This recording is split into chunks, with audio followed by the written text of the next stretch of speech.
back on here. We're rolling? Yeah, we're rolling. I'll try to keep you out of trouble. All right, thanks. Please keep me out of trouble. You gotta let me know when that camera's recording so All right. I can filter my... Yeah, right. All right, cool. So, Well, I hold didn't on. write any notes. You didn't? Oh, I got a No. bunch of notes. So So you're gonna let me I'm gonna let help facilitate the discussion. All right, cool. Before you do though, you Okay. did you... The reason I brought up the news that they gave at church today was because if we're gonna get him as a guest, Oh, we better do it we soon. better do it soon, Right, right. Because I'm Oh, well, that's all the more reason to get him as a guest here because that's kind of like a good topic, right? Yeah. Him finding a new place to go and Yeah. talking about his experience at real life church. yeah, exactly. Yeah, yeah, I would So- agree. I'm already thinking about the guests. I'm very excited about having different Yeah. people come by and For sure, give us their perspective Yeah. on things. for sure, I would agree with that. And I think the other night at the men's group, we piqued interest from certain people to check it out. Did we get 8 more subscribers? Do you Yeah, know? yeah, we got a couple. I know, yeah, there was a couple people, a couple of the guys from Friday night, for sure. Let me- But let's not forget, let's do some house cleaning here. So Okay. it's November 10th, 2024. Don't forget to hit like and subscribe. Yes, sir. And yeah, so what are we talking about today? You want to know what we're talking about today? I want to know what we're talking about for sure. So I want to ask a question, but before I do, there's one quote that I want to share, and this has to do with our podcast. So this isn't a quote. This is a quote attributed to Eleanor Roosevelt, and it says, "Great minds discuss ideas, average minds discuss events, small minds discuss people." Mm-hmm. Common quote. A lot of people know it, but I want to kind of use that to lead our discussion today. So we're gonna talk about people. Yeah, right. And so before we get into the topics, I did want to ask. So the cadence that we had last time is we kind of like reviewed the old podcast, and then we would like get into the next set of topics and whatever else we wanted to talk about. So I had 3 things I want to talk about. So one of them is reviewing the old podcast, but part of me thinks that we should save that till later Okay. because I think we should talk about like whatever's new, especially now. Like I still feel like I'm a little bit measured in front of the camera, but even right now it's more relaxed than normal. I feel okay. Like You're getting I'm getting into my stride. I noticed too, like, and I'm gonna try to relax a little bit because one of the topics that I have is topics that animate me. So I definitely am interested in getting into certain topics that like would really animate me, but they would also be the ones that could get me in trouble. So like the conversation we had the other night about politics Yeah. or whatever. It's like I know if you get me into the right mode, you'll really get me going. And I want to see myself that way. Like for my own self, I want to see myself in a position where I'm just like And it's dropped really the rolling. pretense. It's dropped the pretense. So So it is we what should. it is. It is 'Cause what it is. I'm very cautious about getting into political conversations also, especially if it's going to be recorded. Yeah. And I have a wide range of friend groups, Right. you know. And Well, I think we can be measured about it. I think we can be gracious. And that's actually something I do want to talk about today because what happened last week? Something really big happened last week. yeah, You know what I mean? So Yeah, we yeah. have to talk about that. yeah, let's talk about it. And then the reason, and obviously like some of the other things I had was just talking about potential future topics. And I have a list here, and I think we can kind of just go through the list, and if any specific topic gets our interest, we can go with it. And then reviewing the video from last time. And the reason I'm saying let's wait till the end to do the review is because if someone hangs out long enough because they want to hear the whole video, well, then they're already familiar enough with our content from before that they're kind of like interested in what we have to say to follow up. But I think to do that at the beginning, we may lose somebody who's new to the channel, Okay. rather than just like jumping in and saying like, hey, what's new? Let's talk about that, and then save the cleanup effort from the prior podcast until the end. Still do it. Just wait till the end to do it. Okay. So what did you think about last week's? Did you pay attention at all to the election, or where were you? I have my notes on where I was and what I was doing. I was actually with you, right? When the election was going on, but that Right. wasn't announced until afterwards. Man, I went home, I went to sleep, and looked that up in the morning. When Yeah. I woke up, just okay, hold on. Yeah. And then I carried on with my day normally. Yep. No big deal to No me. big deal. It was like, this does not mean anything to me immediately. Unfortunately, there might be some of you who disagree with this, but I don't care enough. Yeah. Maybe I should care enough, and I know that I don't know a lot when it comes to that. I accept it. I'm okay with not knowing it. My mind holds enough things already where I don't even care to make room for that as of now, as of now. Okay. I am becoming a little bit more interested in it just because of hanging out with you, hanging out with certain other people from church, or even at my workplace. The conversations are just all over, so I pick up things. But like I said, my life goes on normally. It's in God's hands, and I still have the same struggles Yeah. And every day, and yeah, and first off, I vote for me. Vote for me. vote for George. Yeah. Vote for Jorge. Yeah. And in reality, I don't think you have anything to apologize for. And I've been thinking about this dynamic because we already know this dynamic Yeah. because we've had enough good discussions on this that it's like, to me, I think you represent actually a really broad set of people. Like, there's nothing to apologize for because in reality, I think that most people would be in a very similar position. In fact, I think what's refreshing about the way you're approaching this topic, where some people might stumble, is that there are some people that have really the same approach to politics, but they'll be very vehement and passionate because of things they've heard Yeah. or things that are like secondary. We jump on bandwagons. They'll jump on the bandwagon, they'll be really passionate, but like But they don't really think. they don't know what they don't know. Yeah. And that's all of us, right? I mean, that doesn't exclude anybody. Right. But like, whenever and this was something that I wrote down.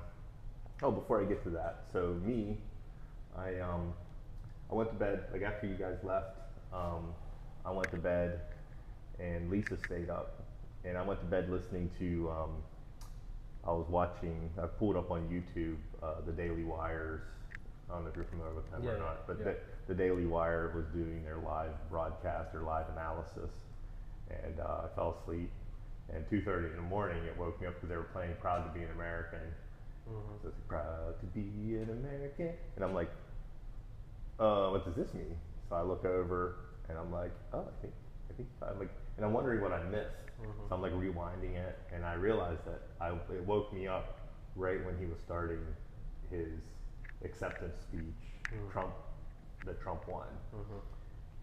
So I'm like watching it a little bit, and then I finally get up and find Lisa in a different room because she stayed up, and At 2:30 in the morning. yeah, she was watching it. She's like, oh, I wanted to wake you up so bad. And so we sat and we watched it for a little bit, and I don't know, we probably watched it for like half an hour, 45 minutes, and then I'm like, I have to go to bed. Yeah. And the couple interesting things, like in the morning I woke up and I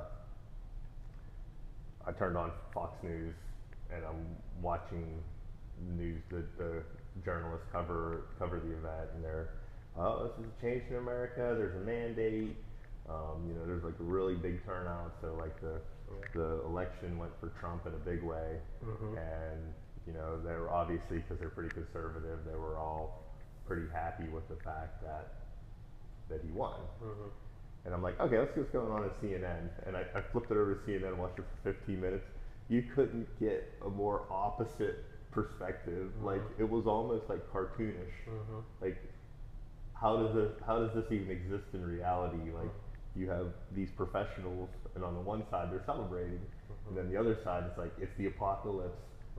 Adolf Hitler is getting into the office. The Nazis are getting in, and it's like, wow. It's like, so I'm sure people that are viewing this, and this is something that I'm having to process here in Florida, especially where we are here in Broward County, is that we have a really high mix. Like the population here politically is probably just about as split as you can get. So I've actually, because I'm just curious, I've really been interested in having conversations with people that A, may not have an interest, or B, have an interest, but it's like, you know, this is like the whole bombastic thing that we talked about, where it's like some people want to write each other off because they fall on the wrong side of an issue, called like people ignorant or whatever. And you know, I've learned. Well, I'm ignorant to politics, and I'm using the word ignorant, just not knowing. But being ignorant to politics doesn't make you ignorant. But some people will try to write others off. Listen, you don't have a right to say I'm not ignorant. I mean, your call. Yeah, I am ignorant.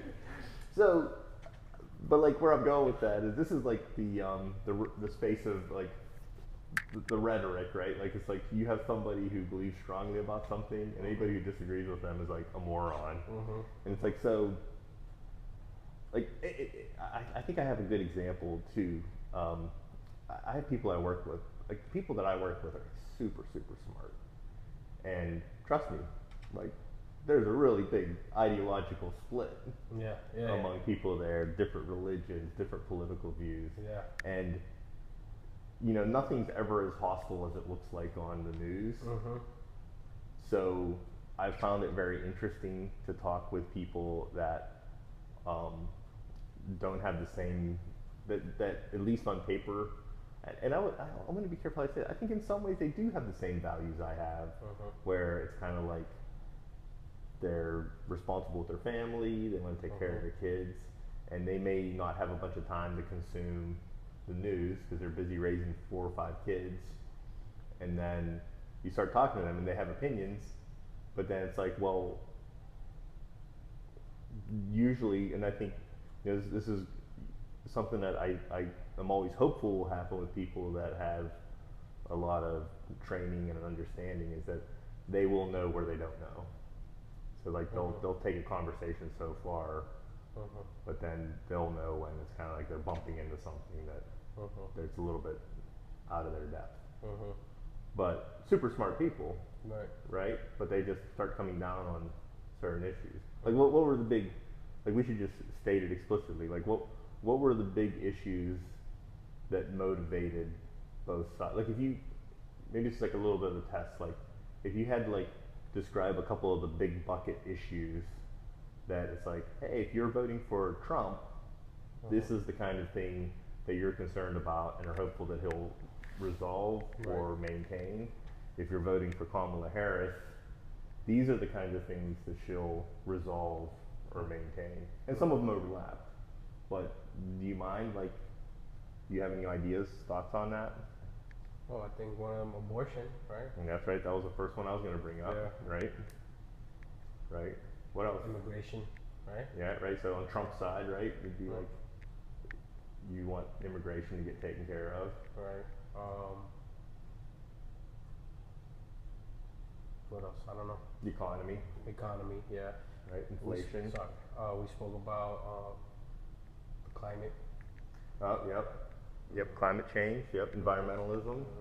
Yep. You'd presume that Kamala Harris and the Democrats would be more interested in focusing on those things. I mean, and I'm not saying this like this is what I agree with. I'm saying that this is the public perception of what's going on, and a lot of the conversations I have had, and it's a very sensitive topic. Like the abortion topic is a really sensitive topic because, like,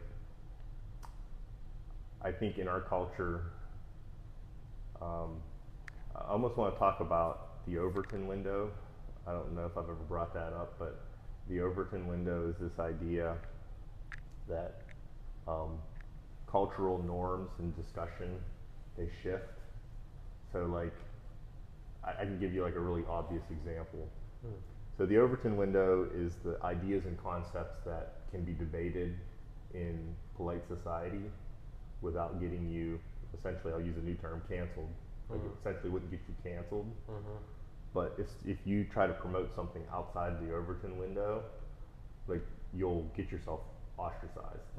So like, what was in the Overton window 200 years ago? Slavery. Like, you could really disagree with slavery, but somebody could have an argument for slavery, and it would have been inside the Overton window. They wouldn't have been rejected or pushed out of polite society. Right. Right? Today, R. Kelly music. I didn't even know him that well. I've heard about him. He's kind of a, what was it? I don't want to get off the subject, but like yeah. So like you're right. So what kind of things are outside the Overton window right now? So, and this is more of a political thing because one of the ideas is that if you can move the Overton window by promoting things in a way that are unacceptable, and then pulling yourself back to something that may be more acceptable, but you're shifting the Overton window in that direction. So, you know, oh, where was I going with that? Why did I bring that up? Your R. Kelly comment got me off track. Sorry. That's all right. Oh, and one of the things too that, since I just lost my train of thought and I don't mind jumping around a little bit, man, I started listening to our videos at 1.5 times speed. Way better. Oh my gosh, so much better. Yeah. Yeah, because we're kind of slowed down and we take our time. Yeah. But like you get through a 2-hour video in an hour, you know, a little over like an hour, 20 minutes or whatever. Yeah. Whatever is. I told someone about that, and I said, "Oh, I heard that if you hear it in 1.5 speed, it's good." Yeah. Did Check you that try out. it? No, I didn't try it personally, but he's gonna Eli from church. Okay. He's like, "Well, I don't want to hear your chipmunk voice." It's not that bad. It's not. Okay. Yeah. You get used to it. There's books that I've listened to that once I'm familiar with the book, I'll start speeding it up when I reread it. Yeah. And I mean, it's kind of, I mean, if you listen to something at 2x speed, like one of my favorite books is 67 hours long. And if I listen to it at 2x, I get through it in Yeah, I did 33 and a half hours. With some audiobooks, yeah. So you were saying about the politics. Yeah. So, and this is, and I have a note here that I actually wrote for myself a while ago, and this is my intent. This is like, I'm just putting it on the cards on the table. So you and I are coming from different locations where I would say I wouldn't say I have like a really high resolution understanding of politics. I think I'm not like a J.D. Vance or a, you know, like these people that really eat, But you're breathe, and interested drink. in it enough. I think I have a medium, maybe medium high, you know, perspective of politics and things. You know, I don't want to put myself too far out there, but I'm pretty high up there. It's not pretty high up there, but I'm like, you know, it's not low. I don't You have can a have low the resolution. conversation, yeah. Oh yeah, I can definitely have the conversation. Like sports, very low resolution understanding. But what I'm trying to think through here is like, and the way I wrote it was like, if you're a fan of a topic, like whoever you're talking to may also be a fan of that topic, like a diehard fan, or they may just be a fan of the topic, or they may be like a fair weather fan. They can hold their own, or they're indifferent. Like they're an indifferent observer, they could really care less, or they could be a detractor. Like they don't want to go there, and that comes in the same levels, right? So like you could have a diehard detractor where it's kind of like, hey, do you guys follow that election? You're like, I don't even want to talk about it. Like, I don't even care. And then you just keep talking about it anyway. And it's kind of like, well, didn't I tell you I do not want to talk about it? So to me, that's the diehard detractor. Yeah. And I think about, like, this happens in any subject, is I have a buddy at work that he's really into cars. And we joke around about this too, because he like knows everything about cars. I like cars. I mean, I'm at least a fair weather fan of cars and the technology that goes into cars. But he is like a diehard So like he literally knows from one model to the next how a crankshaft changed from this model to this model and how it improved or took away the performance. And he'll hammer on that subject. But he even knows that eventually he starts to lose his audience a little bit because we just don't know. It's not that, and he even does a really good job talking about it. But it's like he just gets into areas where it's like what he's talking about is interesting, but you have nothing to contribute because you're just like I know nothing. Like I know like this car looks a little nicer because they changed the styling. But like I don't know that there's some impact on the performance of the crankshaft based on the connecting rod. You know what I mean? Right. So, but he does.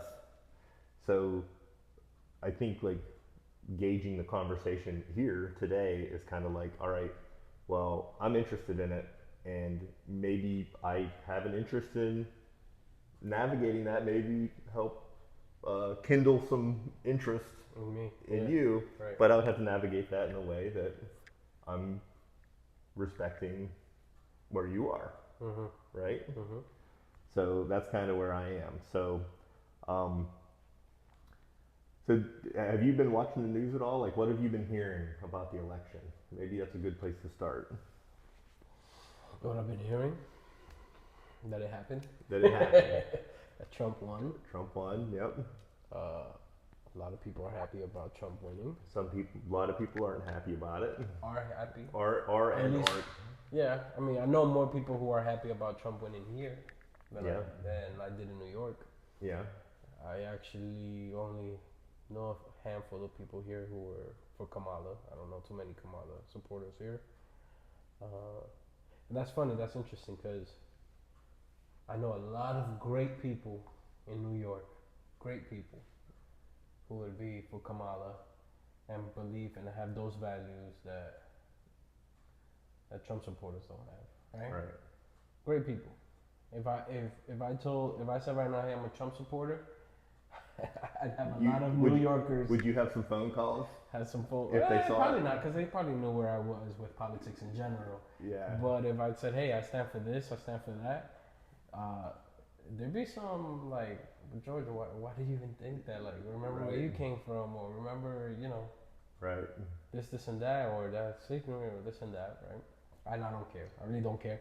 And if I said the otherwise, if I said I'm a Kamala supporter, I know a lot of great people that I care about here in Florida that I love that are Trump supporters, and they would probably give me a call and say, it's crazy that you would stand for that.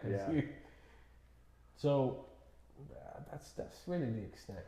So let me ask this, because you said that there'd be people up in New York that would be like, and you haven't drawn a line in the sand, and don't let me put words in your mouth, like you're saying that you don't know enough, like you're not necessarily drawing a line in the sand in one way or another, but like you have your values, but you just haven't had enough time to really apply your values. My own research. Like, when I was in New York, the first time Trump was running, anyone who was a Trump supporter was a racist. That's the first. I'm like trying to draw that out of you. So like that's the big thing, right? Yeah, Okay. That's the big thing, right? Yeah. Is that like you can't vote for Trump because he's a racist and a sexist, right? And a homophobe. But that was the first time. Right. What about now? You think it's the I don't same? think that's really that's not my perception now. I don't know if that's still a running perception in New York with the people I used to hang out with, but where was I going with this? The first time, and I was open to influence instead of doing my own research. Hi, Lisa, how are you? We're good. We're recording. You want to join our episode on politics? No. Are you sure? All right, because this is going in. What? This is going in. That's okay. All right. Bye, honey. Why are you outside? Because they're cutting the tree down and it was too noisy. So go ahead, complete your thought. That where was I going with this? I was open to suggestion. I was open to be influenced because I didn't care enough.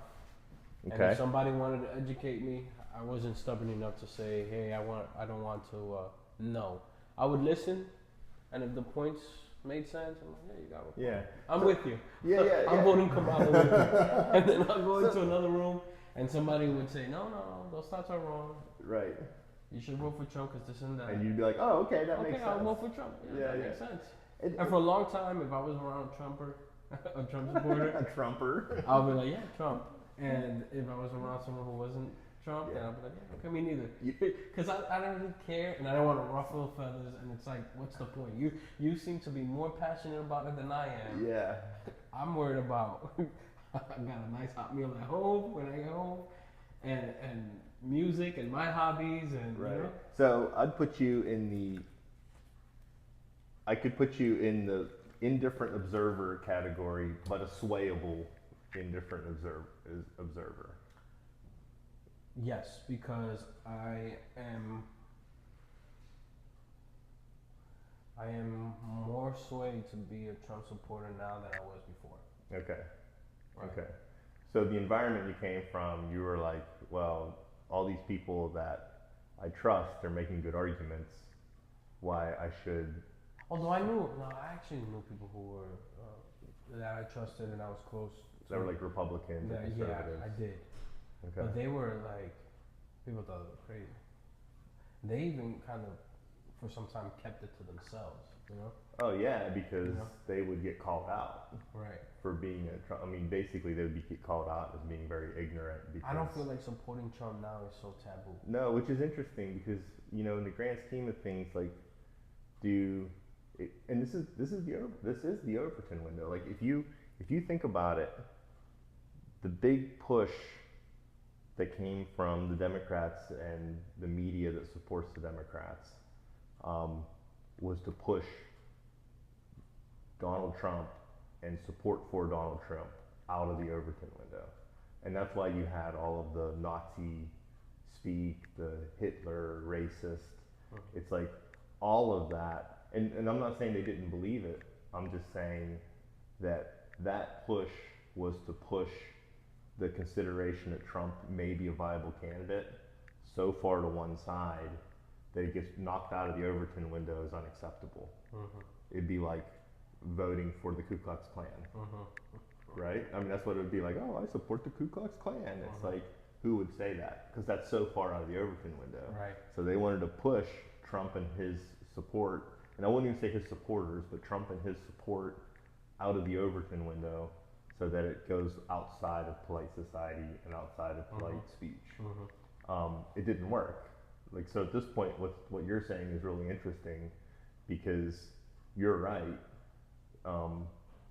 Because of the way things finally played out, it is perfectly acceptable, even if they dislike you as a Trump supporter or dislike me as a Trump supporter. Mm-hmm. It's not enough to make it so that I am not, I don't have a space in polite society. Like, I Mhm. still have a place in polite society. You're just wrong about this topic, Mm-hmm. right? Mm-hmm.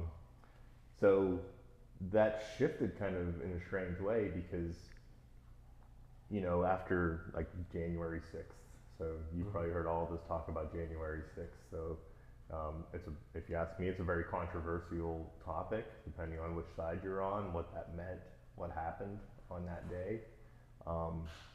But that was like the trigger point that was supposed to be the thing that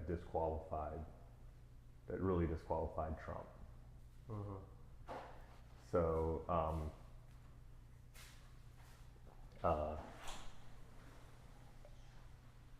it didn't work though. So like, what does that mean? So now you have everybody that was trying to do that, they're trying to understand or reconcile in their minds what are the implications. And you have people that are, and it's interesting because like,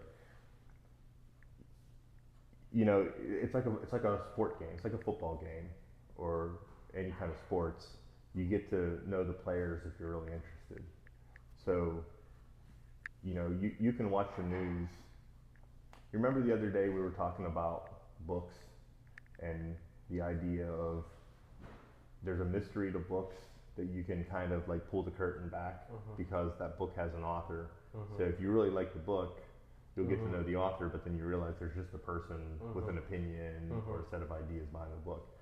I think the news is the same way, where I think a lot of people want to make an assumption that the relatively unknown person that they see on the news every single night is not an opinionated person that is delivering information in the way that their opinion impacts it. They're delivering unbiased information. Which is incorrect. They are delivering biased information. Yeah, in fact, I would say that the biggest cautionary tale is that the person that you think is really being good at delivering unbiased information is the one that is probably most able to surreptitiously slip in concepts or steer the intellectual ship in a way where you think you're just like getting the opportunity to have an unfiltered view that you can just make up your own opinion. But lo and behold, in reality, it's like they're very maybe it's subconscious or conscientiously like deciding how to report on things that favor their perspective. So like it's not even about telling lies. It's about choosing which stories to amplify because they are the important stories to amplify, and pushing them up and pushing other things down. And for somebody who just, well, what's on the news today, and won't dig beyond the cover of the book, they won't dig beyond the cover of the newscast. They'll receive the news, and it'll be like, oh, okay, well, this is the news. Okay, this is what's important because the person on the news told me it's important. Right. So I'm going to process this. Right. And they may unwittingly be getting steered to assume that because the news talked about it, this is the important thing. They're not asking, well, what things are out there that the news isn't covering? And then it's like, at the risk of sounding like a conspiracy theorist, it's like, well, are there things that the news isn't covering that have value in helping me formulate my ideas? And this comes down to like,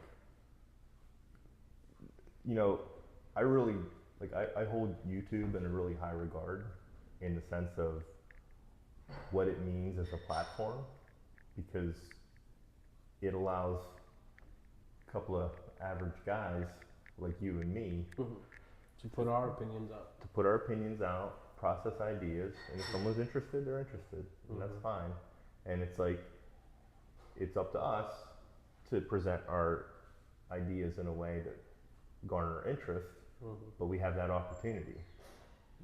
Before the internet, before YouTube, that wasn't how it worked. Like everybody had a limited reach. Maybe you ran for your town council or something, which would introduce you to the challenges and the budget of your local government, or maybe you go to the county and you do politics, or you would Wouldn't this be a great episode for Lisa to be in on? Yeah, it would be.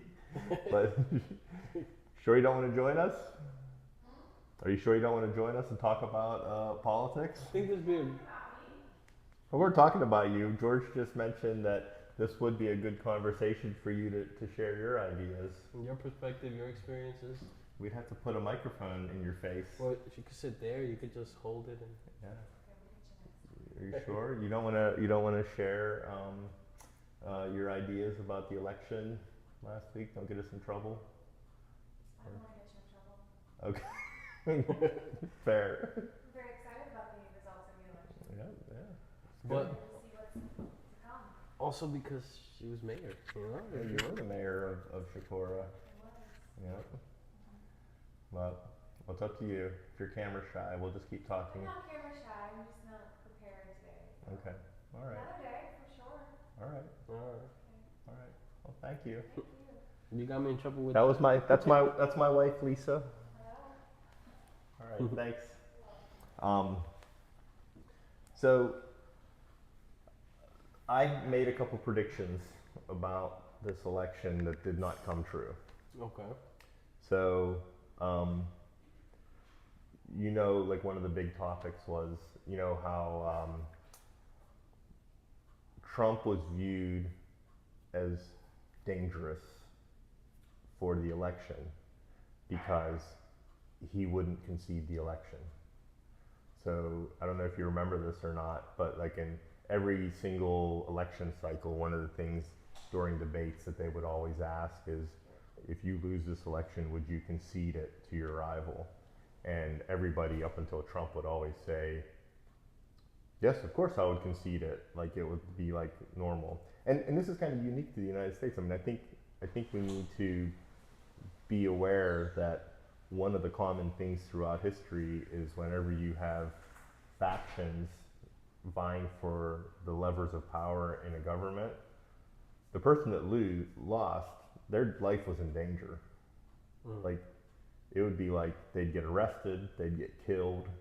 It would be all kinds of things that would go on because they obviously were trying to introduce something that the people didn't want, so they must be criminals. And if you ask me, this still happens today. Like, how do people gain power in a country? It's like they take over, and whoever was warring against them, they lost, they get defeated, and that defeat would go up to and including death. So one of the things that we've done in the United States for 250 years, almost 250 years, 248 years, is having the peaceful transfer of power. So like, yes, we disagree, we fight, but the country is still the most important thing to us. So to have the unity of Americans is more important than the winner taking the loser and just like taking everything away from them. Right, beheading them. Beheading them, exactly. And so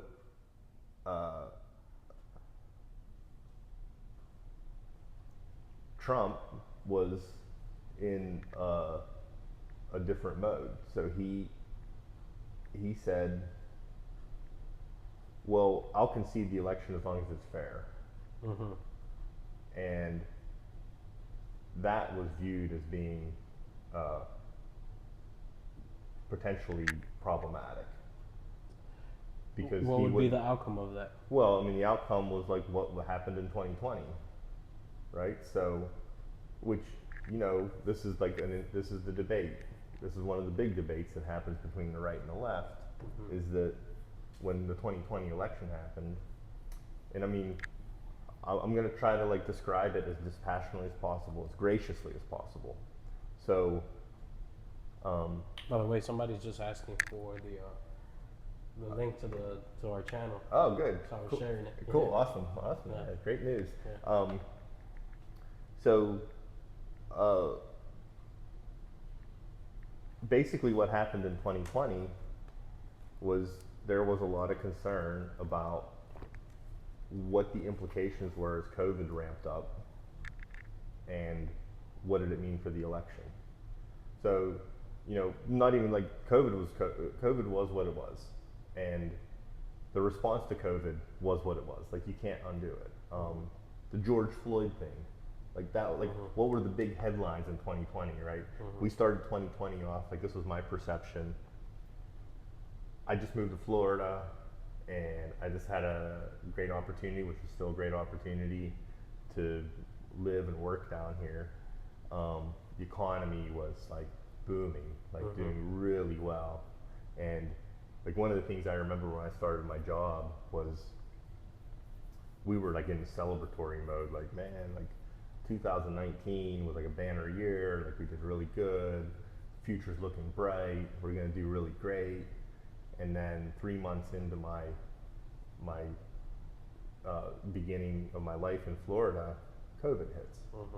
So we're like, oh, okay, well, what does this mean? And all of a sudden it's like everybody has to work from home and we don't know how to respond, but we're gonna do our best, like everybody stay at home. And you know, some states were really harsh and made sure, like New York was really hard. They really laid down the law, like you had to like stay home no matter what, and like we're shutting things down, we're shutting restaurants down. Down here it was a little bit more reserved, but even here for a season, like it was like this place was like a ghost town for at least a couple weeks. But like here, things started to get back to normal, and then the whole George Floyd thing happened. Hmm. So now all of a sudden, like you have like all these things that are just kind of moving in the social political sphere that are impacting the election, and what ends up happening in November. So like not even 11 months, like 11 months after this all started, was Joe Biden gets elected president. And like one of the unusual things about the 2020 election was that we did all this mail-in balloting, and it wasn't even just normal mail-in balloting. Like it was ballots, almost like ballot soliciting. So like, yeah, because what happened was a lot, and it depended on the state. Like it changed from region to region, but depending where you were, there were people that were just getting ballots mailed to them because they were a registered voter. So the conservatives were looking at that going, uh-oh, like, what do we do here? And it's like, it was the first time that, I think this was the first time that Congress started doing virtual calls. And so, you know, up until then, like you'd have to have a quorum, you'd have to have a certain number of people from the Senate or the Congress there for like certain votes. Well, they started allowing votes and debate to happen remote. And that like was a shift. So like there's all these moving pieces. So Biden wins the election, and obviously because of the lead up to January 6th, a lot of conservatives said there is a lot of fishy stuff going on here. Like there's a lot of strange things. We need to ferret this out. We need to understand what happened because we don't trust the results of the election. Now, if you hear the way this gets painted today, you would almost think that this was like an unheard of thing that happened. But the reality is the opposing parties, maybe not to the degree that it happened in 2020, but to some degree they'll put up a fight and say, were all the ballots counted? Hey, we saw some bad things happen, like dead people are voting in this county. We need to recount the votes. The contested election, like right now, Florida has like one of the tightest elections in the whole country, the way they do their paper ballots that are fed into machines. But we won that the hard way because when Al Gore and George W. Bush were running against each other, Florida was the swing state that was going to determine the president of the United States. And it got, do you remember like the things about the hanging chads? You remember that? So basically they had these paper ballots that were like punch ballots. So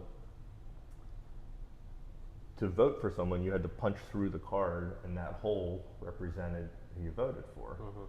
Well, they started realizing during the recount that some people like didn't punch the whole way through, or the piece of paper that was supposed to pop out didn't completely pop out.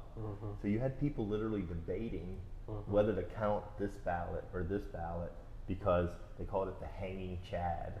So there was like a hanging piece of paper. It's like, is this a vote or isn't it? There was like the pregnant chad, where it's like you could see the imprint from the pusher, but the piece of paper didn't get pushed through. So they're like down to like a very few votes. So they're like in the courts fighting over this. So my point being, like 2020 election leading up to January 6, 2021, don't get me wrong, like there was a lot of drama. It was a dramatic thing that happened in this country. Was it the near apocalyptic moment that certain people on the news would lead you to believe? Well, let whoever wants to look into it decide. But like, it was still dramatic, whether it was manufactured or not. And so, but today, like when that happened, social media got involved. So now we have this social media thing going on, and now weird stuff starts to happen. So like after January 6th, what happens? Like what was Trump's bullhorn during 2016? It was Twitter. So he had a Twitter feed, and he would just he controlled it. He would put crazy comments out there. He would say things that would be like taken in all different ways. And after January 6th occurred, and I don't even remember how long it was. He was booted off of Twitter, and before that, there were other prominent conservatives that had already had their social media accounts shut down because these were dangerous people. One of them is actually the first prominent person that got kicked off of social media was a guy by the name of Alex Jones. Oh yeah. You remember that name? Yeah. So I mean, he's still doing stuff, right? oh yeah, and I mean he has a presence, but like he's on X, like, and this is kind of interesting. Like this is a kind of a look to see at how the wheels are turning in the background, because while this is all going on and we don't know what to think of it, because it's like it's whether you like it or not, it's censorship. Like people were getting censored, and it's like, well, these are private companies, and you know they can run their private company however they want.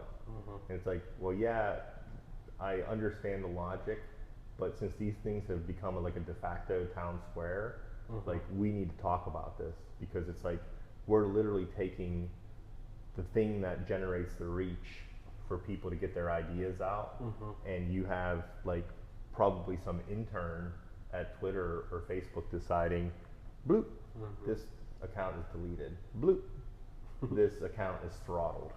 I don't agree with what he's saying. So Yeah, and that's what was happening. Yeah. And so there were people that were getting kicked off of Twitter. off of Twitter, off of Facebook, off of YouTube, off of all these places. It's the cat, isn't it? Did you take your Allegra? I didn't. I didn't. I forget that you have a cat every time I come over you here. need to start taking allergy medicine before you come here.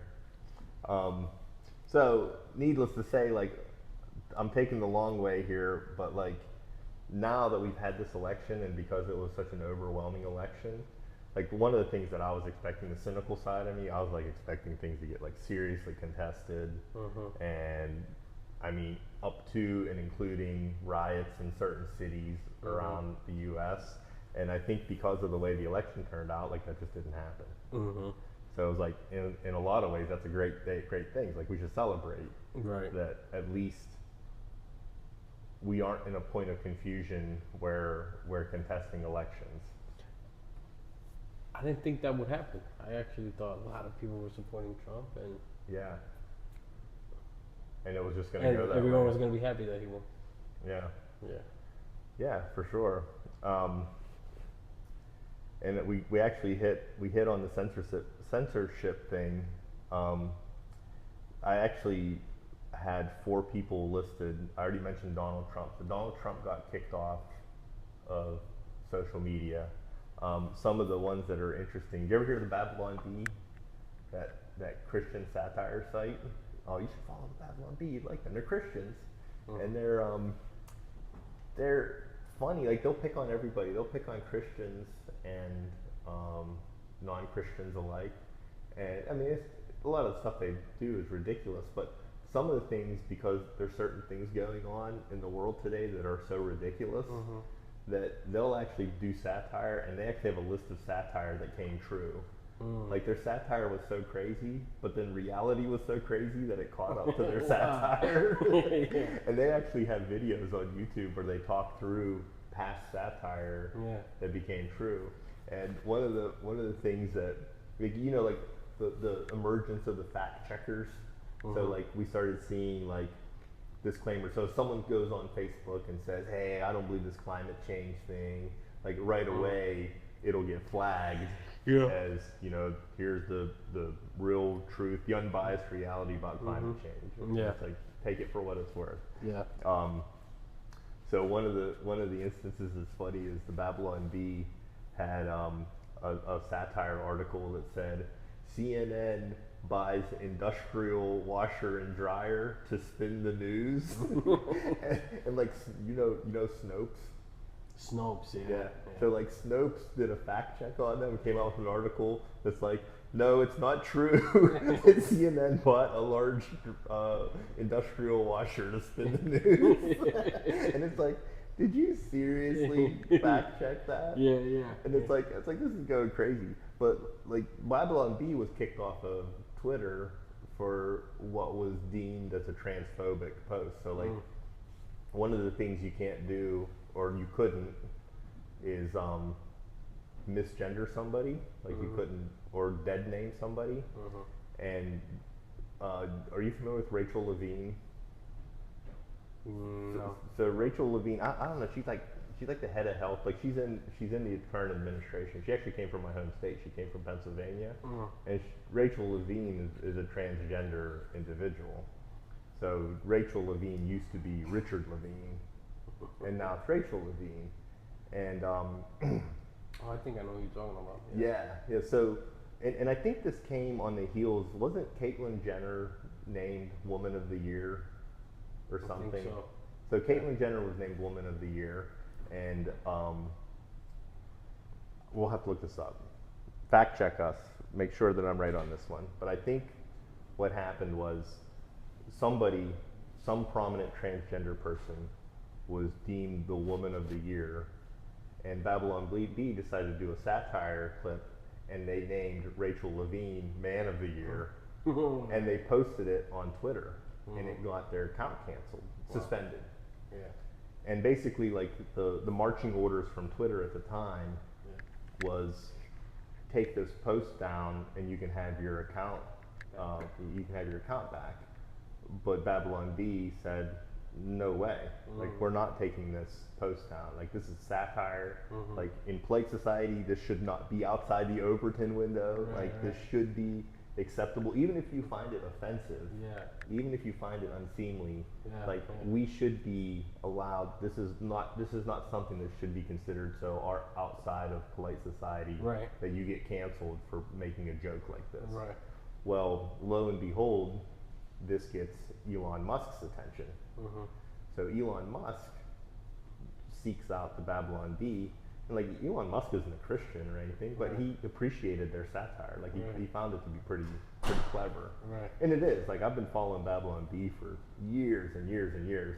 And their content is sometimes it's silly, but a lot of times it's pretty funny. And Babylon Bee, the guys there, they interviewed Elon Trump. And at this point, that interview, you can find it on YouTube. It's really an interview for the history books, because in that interview, they jokingly encourage Elon Musk to buy Twitter. Oh, wow. And they've actually had an interview with him in the last year where they had like a recap at Twitter with the Babylon Bee guys talking about his acquisition of Twitter. Right. And so like the wheels were turning in the background, and all of a sudden like It came true. it came true. And they just jokingly said, "Hey, Elon, are you gonna buy Twitter?" And he's like, "Ha ha ha, I don't know." And they're like laughing about it. He's like, "I could." And then all of a sudden, like the wheels started turning, and he even jokingly, and probably there's more truth to it than not, he's like, he blames them for his bad purchase of Twitter. 'Cause he spent, like he'd be the first one to acknowledge, like he spent way too much money for Twitter to turn it into X. Yeah.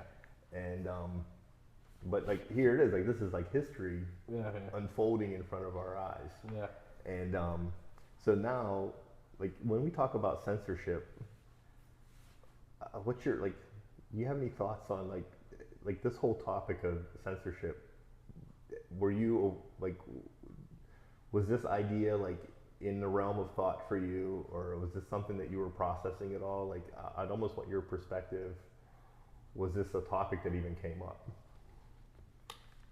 When I think of censorship, I think of parental advisory stickers on hip hop albums. That's very interesting. We talked about that. Yeah. Oh, we did. Yeah, we did talk about that. And Bleeping out cuss words. keeping out cuss words. Putting black bars across naked people. Right. Well, I'm thinking specifically of the parental advisory stickers. Yeah. You know, letting the public know that a minor shouldn't be listening to this. Yeah. And I don't know. I really. Well, what really is your question? What are my thoughts on censorship? Yeah, I want to know, like, from your perspective. I guess I'd ask it in two ways. Like, A, do you think about it, and like in the current climate, is that something that has come up in your conversations? Where, what is the current Well, I concepts think of of- censorship? And B, like, how do you feel about it? I think about it minimally. I think about it in a first person point of view. I wouldn't want to be censored. You know, Right. You want your freedom of speech. I have thoughts, I have opinions, and I have jokes. I relate to things in humorous ways, you know. Yeah. I try to find the humor in it. I grew up where my boys and I would crack jokes at each other, you Yeah. know, crack at each other's insecurities or shortcomings. And that's the way I communicate my opinions in a very strong minded way, right? So when it comes to things like you shouldn't say that, right? Because it's offensive. Right. It's like, well, then I can't say anything because just the way I think is offensive to a lot of people. Right. And I'm okay with being offensive to people sometimes because I grew up that way. You're offensive to your own friends, and then you get over it and you keep it moving and you're not so delicate Right. about it. So, It's like goes back to the sticks and stones. They may break my bones, but words will never hurt me. right, correct. But that's shifted. So like, Yeah. and I mean, I guess maybe what I'm asking, which I appreciate where you're going with it, but I'd almost want to like kind of push you a little bit. Like, okay, that's your view of censorship on a personal note, Mm-hmm. but Right. like, what's your view on what's been unfolding over the last, I would argue, 10 years? Mm-hmm. Like, what has been, from your perspective, what has been unfolding in society? Because, like, censorship isn't just a legal thing, right? It's not like the only thing we have to worry about is the government censoring us. Like, we have to consider what's happening in the culture that may or may not be good for society because we are reluctant to share our opinions because we're afraid of what's going to be said, or if there's a setting where we know that there's going to be at least like verbal retaliation, we won't say that. But like, what's happened? Like, what's happened in the last 10 years that is noteworthy from your perspective? Or do you see anything different? Maybe you're looking at like, I don't know, last 10 years, last 20 years. I don't really, from my perspective, I don't see a change. I just have the same. No, there's a general lot of impression. changes. Are you asking me what are the changes Yeah. I perceive? Yeah, That I think that are exactly. crazy? Well, the gender stuff, the pronouns. Good? Yeah. Yeah, that kind of stuff. Yeah, it's like an unusual space, right? Yeah. It's new. It's new.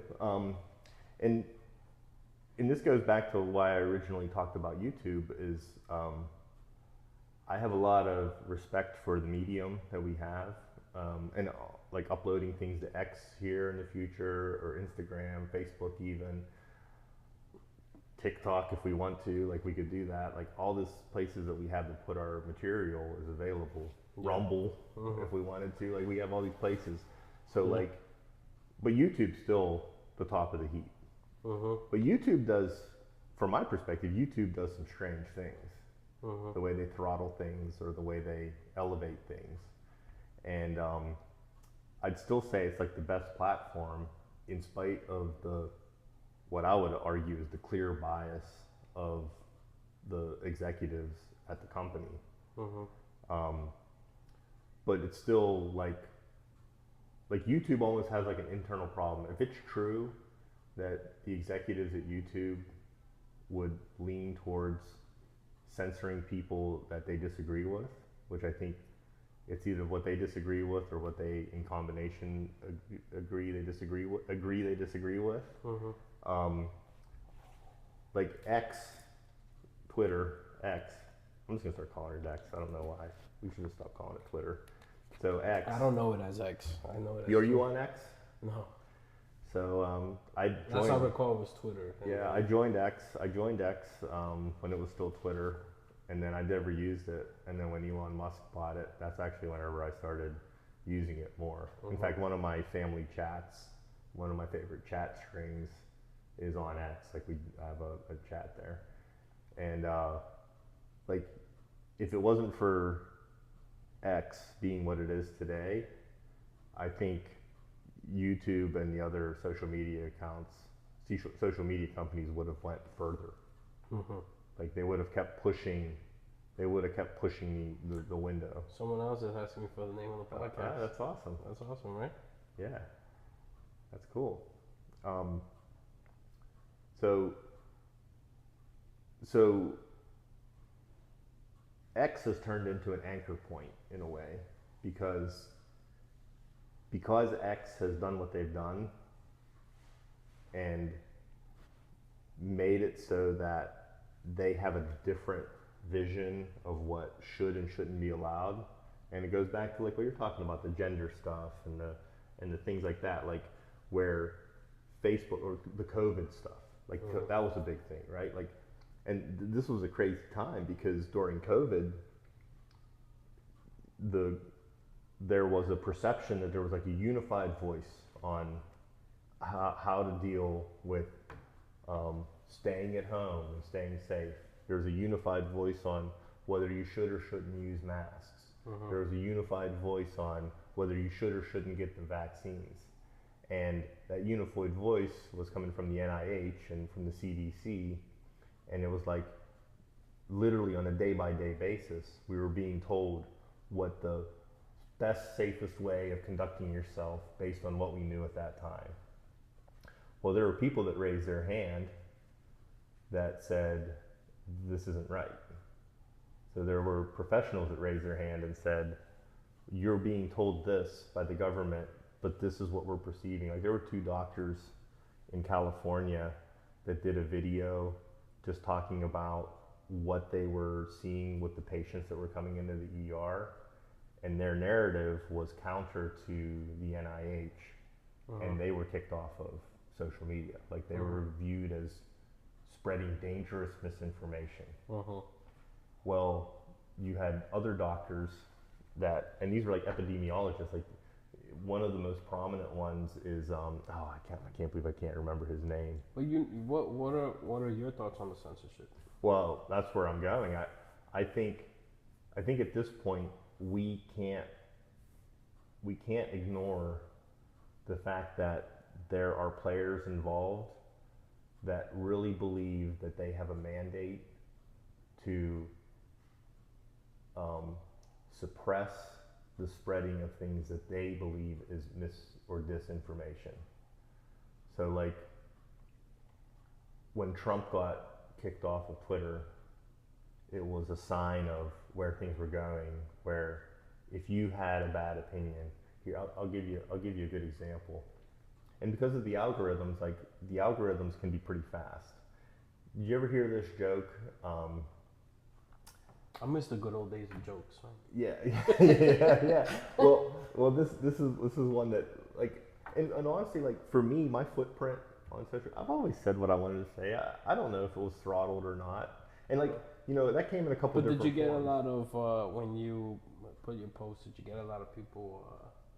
Well, there was a comment? time. Yeah, there were times. It was pretty annoying for me, man. Every Yeah. time I had an opinion and I put something. Yeah, everybody would jump on you. Yeah, you can't be everything to everyone. Yeah, At the same, but I mean that's kind of at up all to you though. times. Like if people want to like base you for having a bad opinion, and honestly, like I fully expect once we have enough people following us, we're gonna see some strange comments. Right.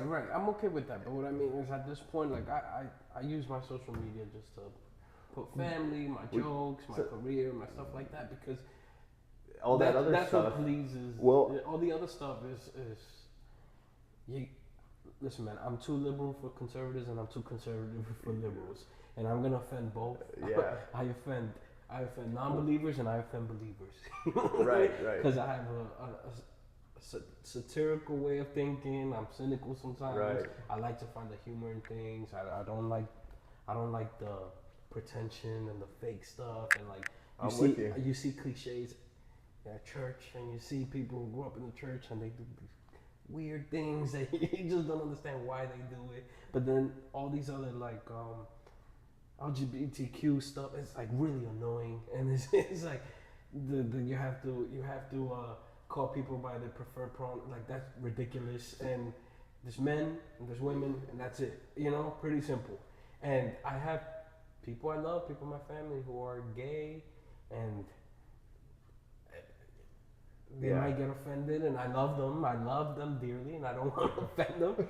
But I think the way I think, Right. and let's just go have a meal, maybe a drink. But like let's just stop the BS already. You so know? like, and I appreciate what you're saying, and I guess where I'm like kind of trying to kind of drive this conversation a little bit is less about the immediate local, and there's a reason for this. This is important because when it comes to like what happens in polite society, whether like if you put a political post on Facebook and people jump on you or not, or agree with you or whatever, it's like that's kind of a side issue because yeah, that's gonna happen, and it's like, and you have to decide how much or how you put yourself out there, and it's like, you know, we have this like new responsibility because we have the opportunity to do this and like make things very, very public. And all of a sudden it's like that's a risk we're taking to make things very public, and whether people agree or disagree with us. But like the issues that I'm trying to drive towards is like there were more systemic issues, more like things that were out of our control that for somebody who's paying attention should have been very, very bothersome in the sense that where is this coming from? And the reason I went down the COVID route was like, well, on the COVID front, like you had this emergency. Like I'm just framing it the way the government would have framed Right. it. Even Trump would have framed it when in 2020. Like we have this emergency. We have to listen to our health advisors. We have to do our best to be compliant because being compliant to what they're saying is the thing that's going to most likely protect us going forward. Things might change. Like we're paying attention and we're looking at the information and we're going to move forward. And it's like, all right, so I want to be an informed citizen.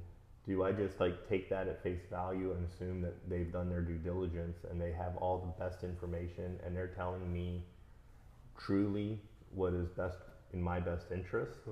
Or are there other ideas that may be worth evaluating? And what it came down to was at the time they found it to be very dangerous when a competing idea would quote unquote confuse people. So one of the things that came out was it was called the Great Barrington Declaration.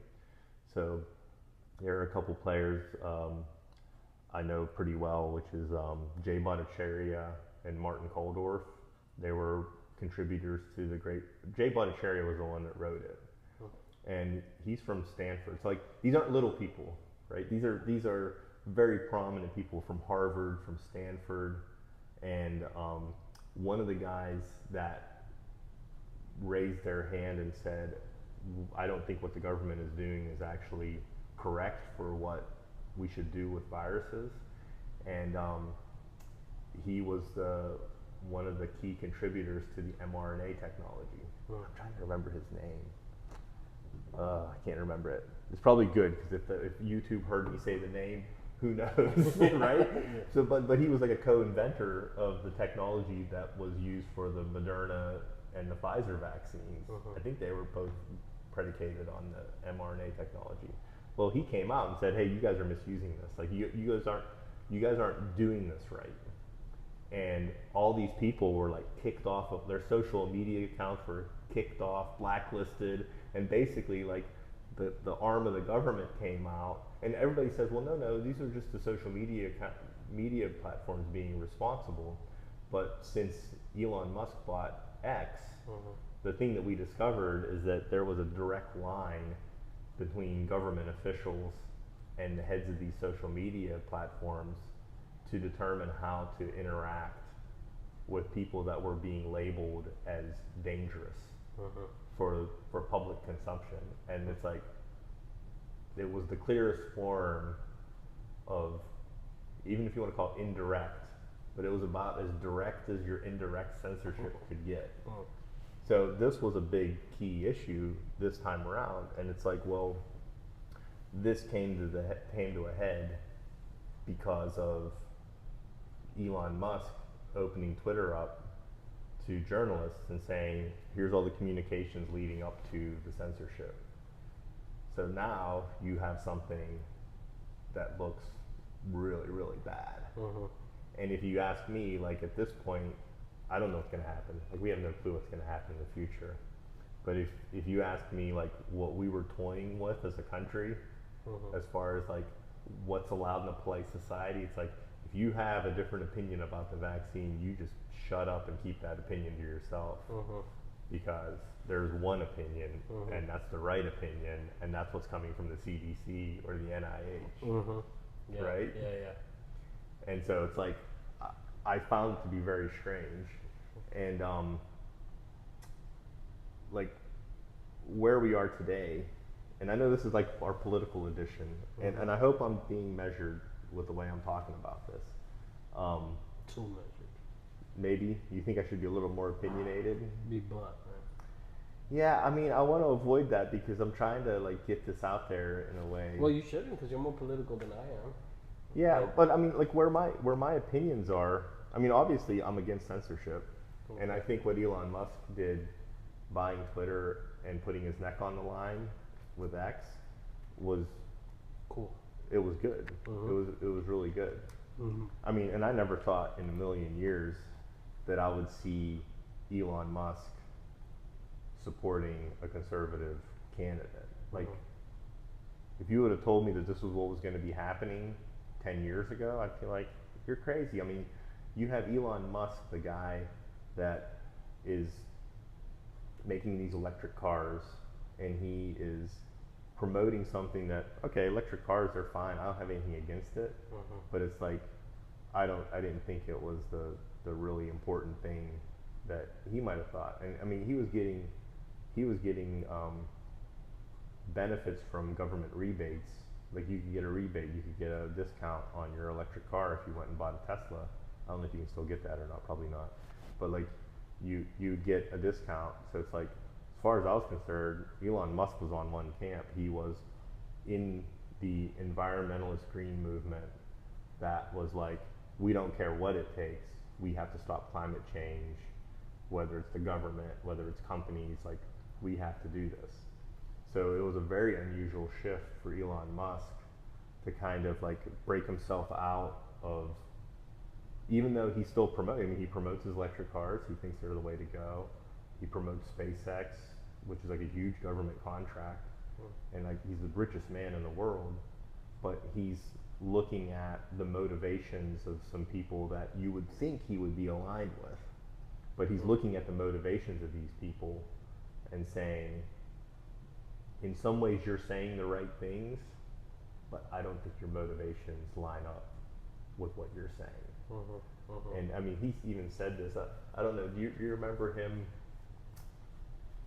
were you aware that when he first bought Twitter, and this might still be going on, there were prominent companies that were taking their advertisement off of Twitter, like they were going to hurt Elon Musk. Like, not only did he overpay for this company, but we view Twitter as this dangerous location for propaganda, so we're going to pull our advertisement from it. Like, he lets neo-Nazis on Twitter now. You know, and it's like, so, you know, because of that, Disney said, we're not going to advertise on that platform anymore. So he was in an interview and they were asking him, so Elon, like, what are you going to do? Like, how do you feel about these prominent advertisers no longer advertising on Twitter? It's just throttling revenue. And he said in the interview, and I think Bob Iger, the CEO of Disney, was in the audience. He's like, F you to Bob Iger. Did you hear that? No. See, you should look that up. So he's like, in the interview, he's like, you're going to blackmail me with money? He's like, F you. He's like, hi, Bob. And he's like, basically telling him, you keep your money. Like, basically, you just get lost. And he drew a line in the sand. And one of the things he said, he's like, I'm going to mess this paraphrase up, but he basically said, he's like, I want to do good. I don't want to be where people are saying they're doing good while they're doing evil. And like one of the rocks that's in Elon Musk's shoe is that you have people like Bill Gates from Microsoft. You know who that is? Of course, Of course, yeah. So you have people like Bill Gates, and one of the interesting things is like Bill Gates, like he toes the line, right? Like he has certain things that he does. Sorry, that was insulting. So insulting. Sorry about that, George.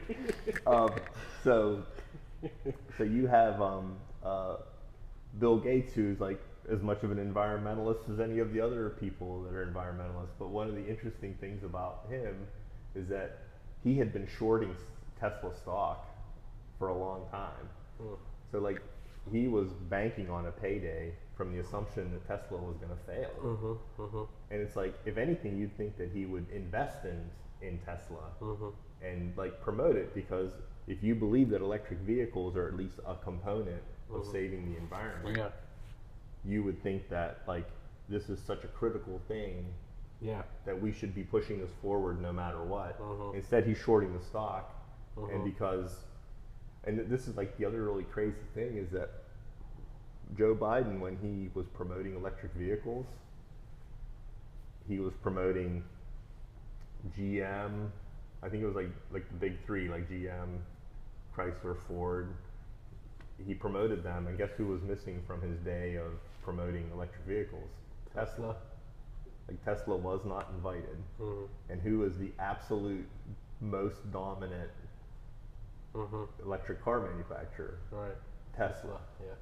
And there's probably a good reason for it from Biden or from that administration's perspective, is that he doesn't support unions. He doesn't support the big unions, the automakers unions. So it was not an environmental thing, it was a political thing. Right. So I think at that point, Elon Musk was getting a bad taste in his mouth, where he started realizing like these people that are saying what everybody likes to hear about protecting the environment and doing good things for people. He's like, I think he started to get a snootful and realize these people don't believe what they themselves are saying. Right. Like these people are just self-aggrandizing, Right. and it's a matter of convenience to tell the viewing public that we're doing this for the environment when they could really care less. Right. And it goes back to like the whole thing where you have people that are jet setting all over the world talking about environmentalism. So you have someone like John Kerry flying all over the world in his private jet, talking about how bad it is that you drive your pickup truck to work. You know what I mean? It's the hypocrisy. Somebody's here. He just dropped. It's the Amazon guy. All right. So my friend, who's a fair weather indifferent observer. Well, are we gonna dive into the topics that you first asked me, like abortion, immigration? You gonna share your opinions on that? Yeah. I mean, I'm pro-life. And this is an interesting thing too, where I realized that not only something that I get a little bit taken back by is the fact that now that I'm going to the church I'm going to, like where I came from in Pennsylvania, if you were a committed church-going Christian, the chances of you not being a conservative was really, really low. Where I'm realizing here, there's a really big mix. So I know for certain that there are people that are our fellow brothers and sisters that are pro-choice. Oh, they're pro-choice. I'm confident. There are people that we know that would agree with everything we say biblically, and they would at least practically be pro-choice. And I don't exactly know exactly how to deal with the topic, but I do agree at a minimum it should be a state-by-state issue. So I don't know how much you know about Roe versus Wade. We discussed a little bit the other day, but before you get into that, I think a good way to encapsulate that is what you said about what Elon Musk said. Like, I actually want to do good. I don't want to be around people who say they're They're doing doing good, good. but doing evil. and their motivation is not in line with what they're facing, Right, right. and They need to drop the pretense. they need to drop the pretense. And where you stand on these different issues lies in your motivations, right? And lies in what, if you are about the self, right? And being selfish and your personal motivations, or if you're really about what God values, Yeah. right? And that's okay if you don't believe in God and you don't care for those values, then I understand you. But for the I people mean, that say that they let's face it, there are people that don't believe in God that are pro-life. there are people who don't believe in God that are pro-life. Yeah. Correct. Yes. Yes.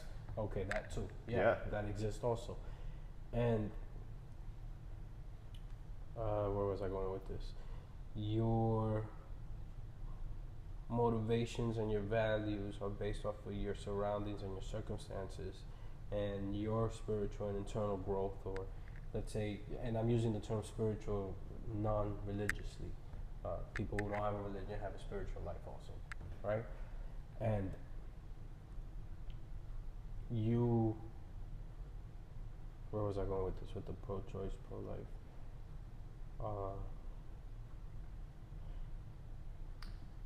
Can I share my story? I'll let you think about that for a second, but I want to share one perspective on the pro-life, pro-choice thing. And I'm not trying to like beat around the bush. Like, I'm pro-life, but we're going to go back to the shorthand thing. I'm talking in shorthand. What does it mean to be pro-life?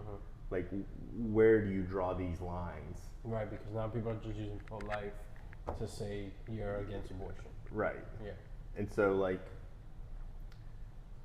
and if you ask me, I think there are people that are pro-choice that I think if you ask them, in principle, they would be against abortion, but they wouldn't be against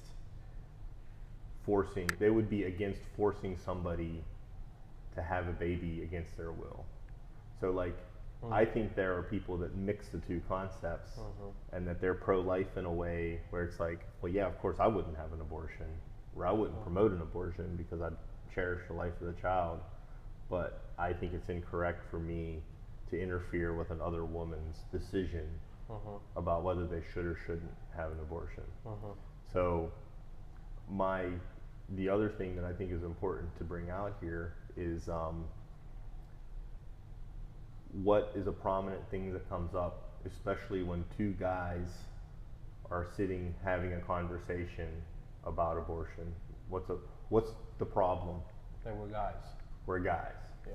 We don't have a right to have an opinion about the topic I have a right to because have it's an not our opinion body. about anything. I would agree. Yeah. I would agree, but Yeah. that's a common argument, right? Right. Like, you're being pompous and Right. arrogant for You're right. thinking that Yeah. your ideas about And that's abortion. what's annoying. That's what annoys me, man. That it's like, That's a difficult pill to swallow, right? But yeah, like don't just because I have an opinion, I'm arrogant or I'm what's the Yeah. word? What's the word, man? misogynistic. Close. Not massage. Well, that one too, but Yeah. the word I'm thinking of is bigot. Yeah, you're a bigot. Bigot. Yes, yes. Yeah. Right. Oh, yeah, and that gets thrown around all the Yeah. time. And yeah, you can't have an opinion in certain realms without being labeled as some kind of bigot. And not to say that both sides don't have good arguments. There are good arguments to both sides. I'm more of the live, let live. I will reluctantly agree with you, but go ahead. Yeah. Okay, live, let live. But you do your part in speaking on truth, right? You put the ball in their court, and then it's between them and God. Yeah. And you do your part. You lead by example. You use words. You Yeah. share. You evangelize, right? You Right. grow and you say. Before we get into the abortion, I'm gonna talk about gay, right, or homosexuality, right? I have no problem telling you that what you're doing is a sin. I will not bite my tongue. Homosexuality is a sin. I believe it is a sin. Whether you'd want to believe it or not believe it, I'm telling you that I believe it's a sin, and that's truth. Yep. And there's universal truth, and there's not relative truth. But you decide whether you want to go and do your research and figure that out on your own. Yeah. Now that I told you that, I still love you. I can still hang out with you. Right. We can still go do something together, right? Yeah. Don't think that I'm partaking in your queer activities, right? But George, you're a bigot. Huh? You're a bigot for thinking that. I'm a bigot for thinking that. But I just told you I will hang out with you and care. But now they're not going to want to hang out with you. But I put the ball in your court. Okay. And now you decide what you want to do. But with like this is the. But you're not gonna dictate how I feel about you. You might even genuinely like and love this that person. You can hate me for thinking that what you're doing is sinful, right? Right. But that doesn't mean that in return I'm gonna hate you back. I'm in control of my emotions. I'm in control of my generosity and grace and that I want to share, right? Right. So even though you're mad at me and you're mad that I said that, I'm still gonna choose to love you, right? Mm-hmm. I'm not gonna force my love on you, right? If you don't want to hang out with me, Yeah. you don't hang out with me. And if you do choose to hang out with me, right? Be prepared that I might crack some gay jokes, knowing that you're gay, because that's who I am, and Well, that's So like how and does let's that, be cool about that. Let's just be chill. So how does that work? And this is one of those weird arenas nowadays where certain, depending on your own background, will determine whether you're allowed to say certain things. Mm. So gay people can crack all the gay jokes they want, but you're treading into dangerous territory, especially in the public eye. You're treading into dangerous territory today.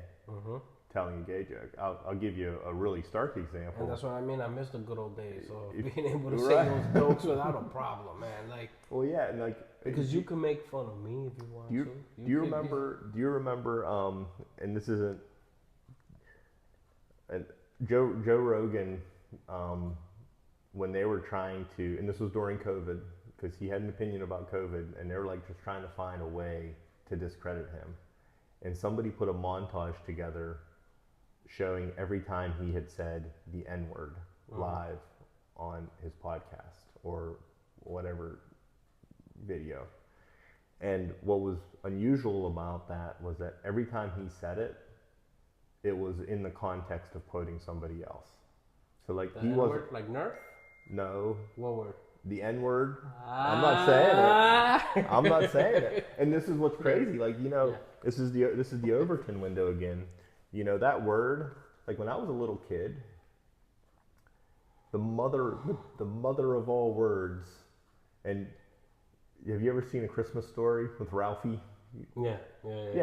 So like he's helping his love dad. that movie. He's helping his dad change the tire, and he gets all the bolts thrown up in the air, and he says, "Oh fudge!" Yeah. Except I didn't say fudge. I said the mother of all words. Yeah. So like when I was a kid, the F word was the mother of all words. Yeah. Like, and the N word was unseemly. Like if you were a kid and you said the F word, you'd get sent to the principal's office. You're in trouble. Like look out.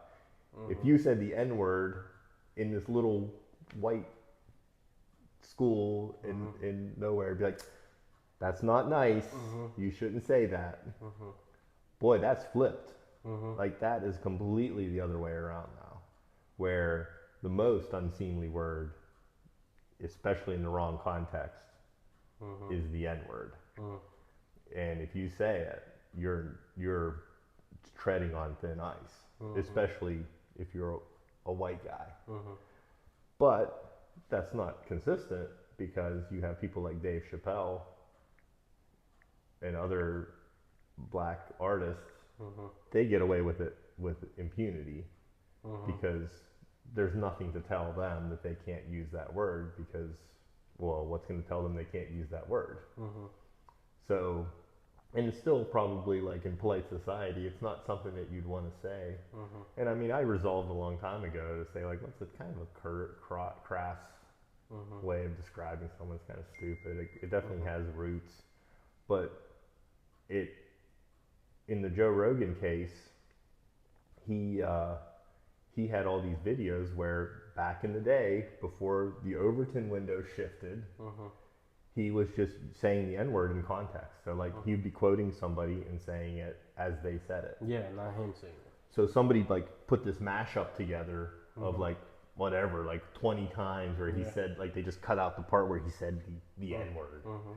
And all of a sudden they're like, oh, he's a racist. Like he's a Right. terrible racist. Right. And it's like, what is going on here? Like, what is this? Mhm. Because you guys are like, and it made the news. Like it was on ABC, CBS, NBC, CNN. They were all running this hit piece on Joe Rogan saying like, oh, like nobody should listen to him. Listen to him. He's a racist. And it's like, if you just took 5 seconds to listen to it, it's like, whether you agree with him or disagree with him, he just said it in the context that he heard it. Right. Right. And it's like, is this really what we're canceling him for? Mhm. So I do, like, I intentionally am a little bit measured because I know that these things, and I'm a lot more. I censor myself a lot more than I did when I was younger. yeah, The environments I'm in, you know, I've gotten myself in trouble in the past. right. You know, and also, you know, I try. I don't like to offend people. And can I don't. and can I say this too? Go ahead and finish your thought. I'm not necessarily promoting it as a good thing. I'm almost saying it's a necessary thing. To what? To like be cautious. Right. So I do not like offending people. I don't like the feeling that I said something and someone else felt hurt by it because I don't want to hurt another person. Right. Right. But I also hate the feeling of bottling things up. Right. And not letting them out and having a discussion where we can both agree to not get offended. Let's just both agree to not get offended. You tell me what you want to tell me. I tell you what I want to tell you, and let's call it a day and let's keep it moving. Let's punch it out. Yeah. Let's fight and then shake hands afterwards. So I think I've actually learned a little trick that I'm gonna try to articulate it here. I think your ability to crack a joke about something or to like go in certain directions that are like you're teasing the edge. I don't care what the social norms are. I think if you're clever enough, you can actually do it within the rules of whatever has been accepted. Like without being overt about it. And I think like, you know, have you ever watched like old movies where everybody seems like really dry and like it doesn't seem like there's any humor in it at all. But then whenever you watch it a few times, you realize like, oh wait, that humor is baked in. It's just subtle. It's subtle. Yeah. And it's like even like really risque. Like for the time, it would have been very risque humor about sex or whatever. And it's like the way they bake it in is like it's within the norms of that society, but they're still baking in the joke in a way that's just acceptable. And like that's to me like there's almost like an art form to knowing how to navigate the social space that you're in a way that you and I'm not saying that this is all good. Like there are some lines you should cross as like, or at least it's like if you're willing to draw a line in the sand, you can look at something that's going on in society and say this is wrong. Like this should not be this way. Right. But the way you approach it, it's like you could risk telling a joke that's gonna fall flat and just be offensive to everybody you're telling it to. Which is going to have the only impact it's going to have is you get targeted, or you can find a way to push the door open and say it in a way that it's like, haha, I see where he's going with that. I'm not saying there's like a perfect recipe to it. No, but that is an approach, and again, I have to keep reiterating this because I've learned that I've changed my mind on a lot of things as I get older, as I mature. I am open for correction. I don't want to dive too deep into this where I can get into my hubris and pride that my way of thinking is supreme, right? I brought up the gay thing, but it shouldn't be the only thing that I pick on, because there are other sins that people can hide very well. Yeah, and I wanted to go there. Go ahead. And so the gay thing is an easy thing to pick on because it's very out there, it's flamboyant. You know, they love to show how gay they are. It's very out there. So like it's easy to pick on, and it's easy to alienate those people and say, no, you're not welcome here because of that. Yeah. But then yet again, you welcome people who hide other sins very well. Right. So I'm about saying, Yeah, you're taking my thoughts out of my head. I can judge your sin. I can call out your sin and love you, and you can call out my sin and love me, because I have sin that I'm hiding very well. Right. You're just not hiding yours very well. But since you're allowing me to crack that joke, then I'm gonna allow you to crack the joke on me, and let's just grow. That's really like the key to a good relationship is being able to crack those jokes. Exactly. And I'm going back to my friends back in New York and how we used to crack jokes and how we grew, right? And it was in the hood, so I'm sure in the you guys. hood, I'm sure you relationships. guys went places that Be- today would be. Best relationships, you know? Best relationships that I have, still very strong bonds that we have, and we could call each other out and talk, and we're still good friends, right? We're brothers. Right. But as I get older, I censor myself because some things are not worth the squeeze, right? Yeah, the juice isn't worth the squeeze. Yeah, some things aren't worth the while. It's not worth getting into it. I can already, from initial conversations, tell that this person's gonna get too offended. I'd rather maintain what we already have. It might not even benefit me. You know what I mean? I put out stuff on social media about like my real estate career, and you know, people in my office say, you know, be careful what you post on social media because you don't want to alienate certain people. Don't get too political. Don't get too offensive. Right. Because you want to bring in all clients, and I'm okay with that. Like I understand that. I value that. I get it. Okay, you know, I have a family vlog, right, where it's just me and my kids, and I don't curse. I try not to curse on. You know, I don't really curse on it because it would just be edited out. My wife wouldn't let me if it slipped out. But that's the brand. There is my family life, so I'm gonna project what my family life is like, and I don't try to introduce my kids to things that I would have done with my boys back in the hood. You know what I mean? Right. My real estate stuff, I wouldn't want to alienate a potential client who can bring me income to provide for my family by me offending them. Yeah. You know what I mean? So I try not to do that. So I've grown and I've matured. And then if I have conversations with people from our church, I'm also gonna avoid being or saying things that would offend them or be a stumbling block because they're my brothers and sisters in Christ. So I want to be wise in that and reserve things to myself. But hold on, Adam. Go ahead. But Keep talking. when it comes to drop the pretense, right? When it comes to this YouTube channel, when it comes to what we're trying to do here in the podcast, right? I know there can be crossover. I know that people can look me up as a potential realtor and find this and be like, I don't know if I want to work with you. Well, maybe I didn't want to work with you neither. You know?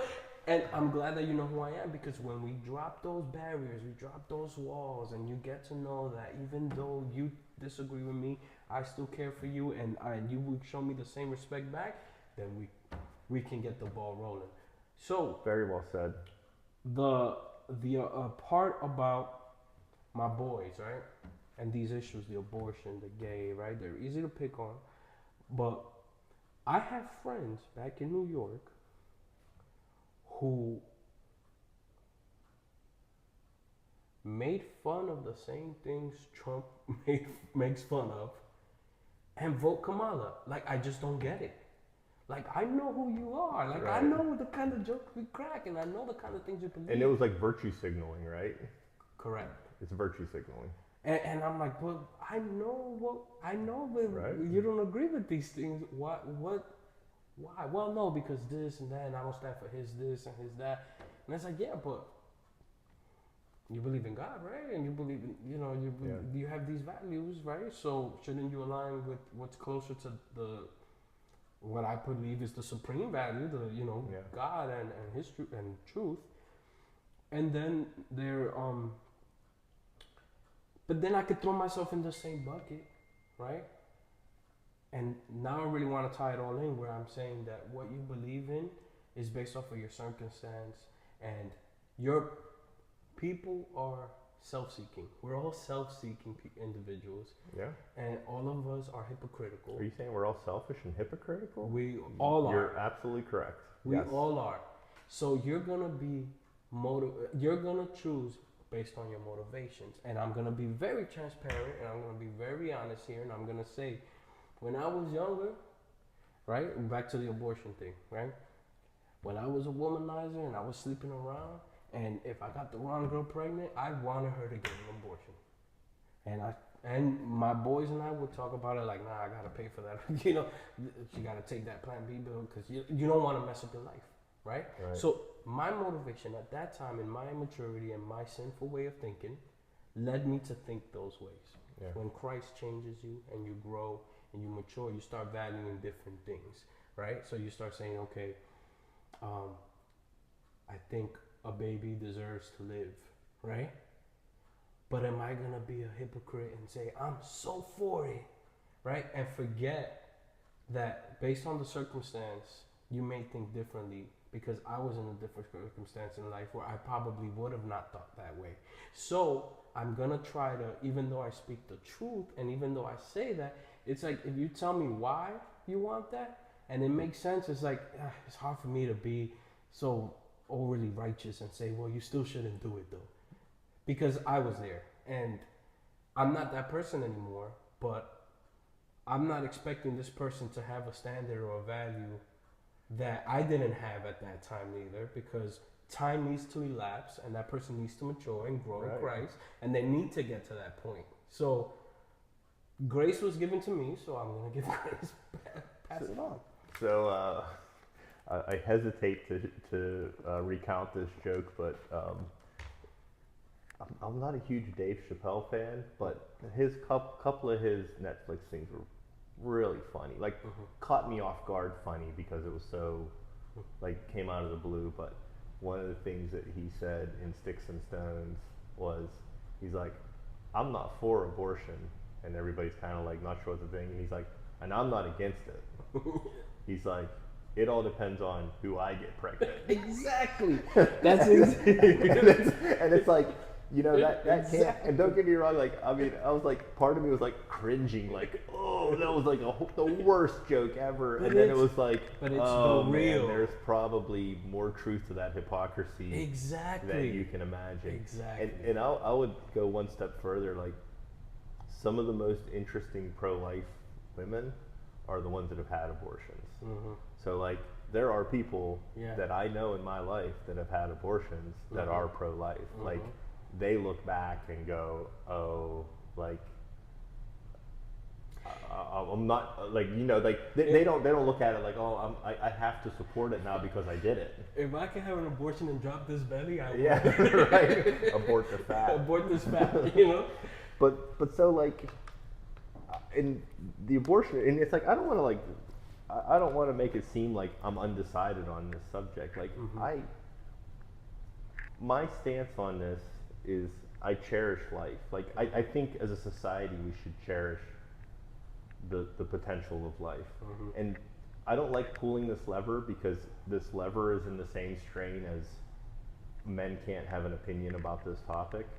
But, like, I'll pull this lever shamelessly. I was born 4 years after abortion was like codified via Roe v. Wade. Regardless of how it happened, like, this was this new thing that was legalized, that was now quote unquote safe and effective, and it was available. I'm number 10. I'm the 10th baby to be born, and I'm being born to a mother that had already been battling cancer for, I think at that point in time, about 5 years. And when she found out she was pregnant with me, I wasn't supposed to happen. Like I was not. Same here. Yeah, I was not an intended pregnancy. Right. Same here. I was actually gonna get aborted. Yeah, and me too. Yeah. Oh, so that's Yeah. we share that in common. Mm-hmm. So you need to tell me your story. My story was that when she went to the local hospital that was closest to the town we lived in, they wouldn't. They told her to get an abortion. Mm-hmm. They're like, this is too high risk. You shouldn't Yeah. carry this child to term. You need to get an abortion. And being the staunch Catholic woman that she was, she basically said, there's no way I'm even entertaining this.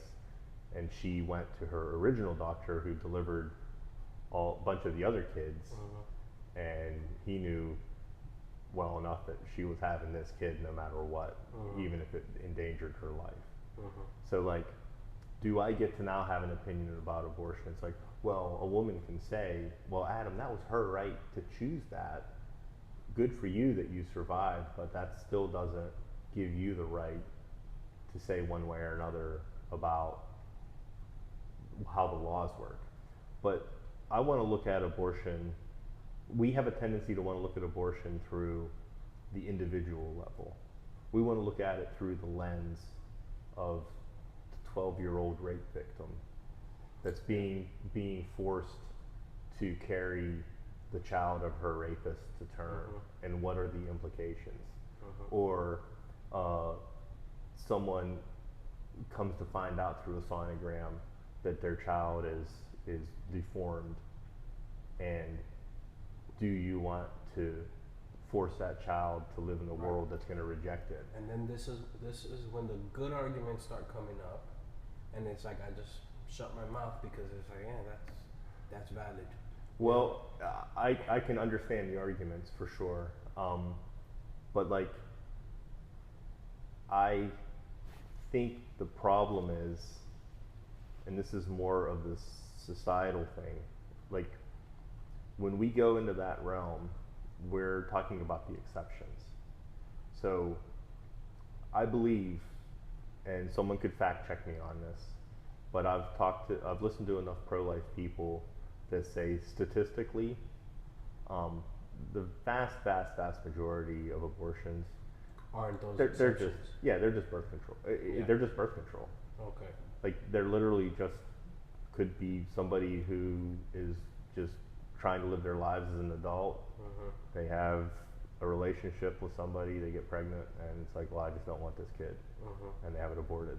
And I think that accounts for like 90 to 95% Mm-hmm. of the abortions. So like we are trying to navigate the rule with the exceptions. Mm-hmm. So now the question then becomes is like, rights are a strange thing. Like your right to something is contingent on, like if you think you have a right to something, but your right to something puts an imposition on somebody else, it's probably not a fundamental right. So like, Mhm. I have a right to free speech. So my right to free speech means that I can say whatever I want. That doesn't mean there aren't consequences for my free speech, Correct. right? Like I can have a consequence where if I go down certain rabbit trails, like if I'm working in a place that's hyper politically charged, Mhm. and they find out that I disagree with them, like Mhm. they will find a way to use what I say against me. Mm-hmm. And fair enough, and that's not necessarily fair, but Oop. hold on, I'm just getting a text. Hold my thought. Did I just see like a hand? Oh, yeah. Just say yes. We're gonna be.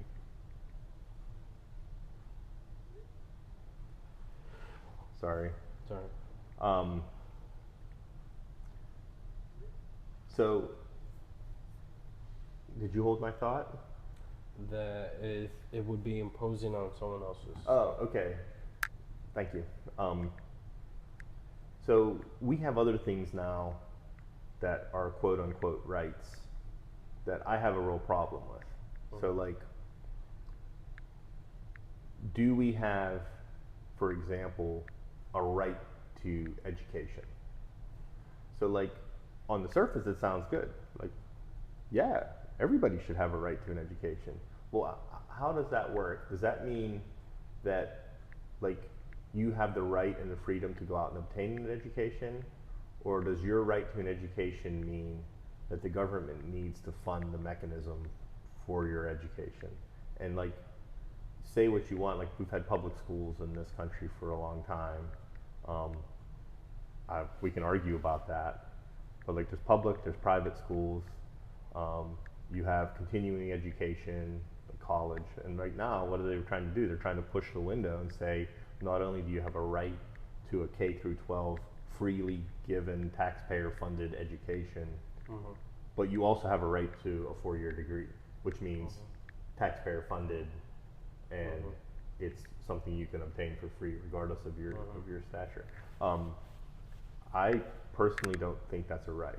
Like I personally think that skews the concept of rights. And I would say the concept of a right to health care is like, but Adam, don't you want everybody to have health care? It's like, yeah, I want everybody to have health care, but like, do we have a right to health care? And it's like, well, of course we need health care, but now I'll say this, do you have a right to a nice house? Do you have a right to food? Like, you have a right to obtain it. That doesn't mean that you can't go starve to death because you can't provide for yourself.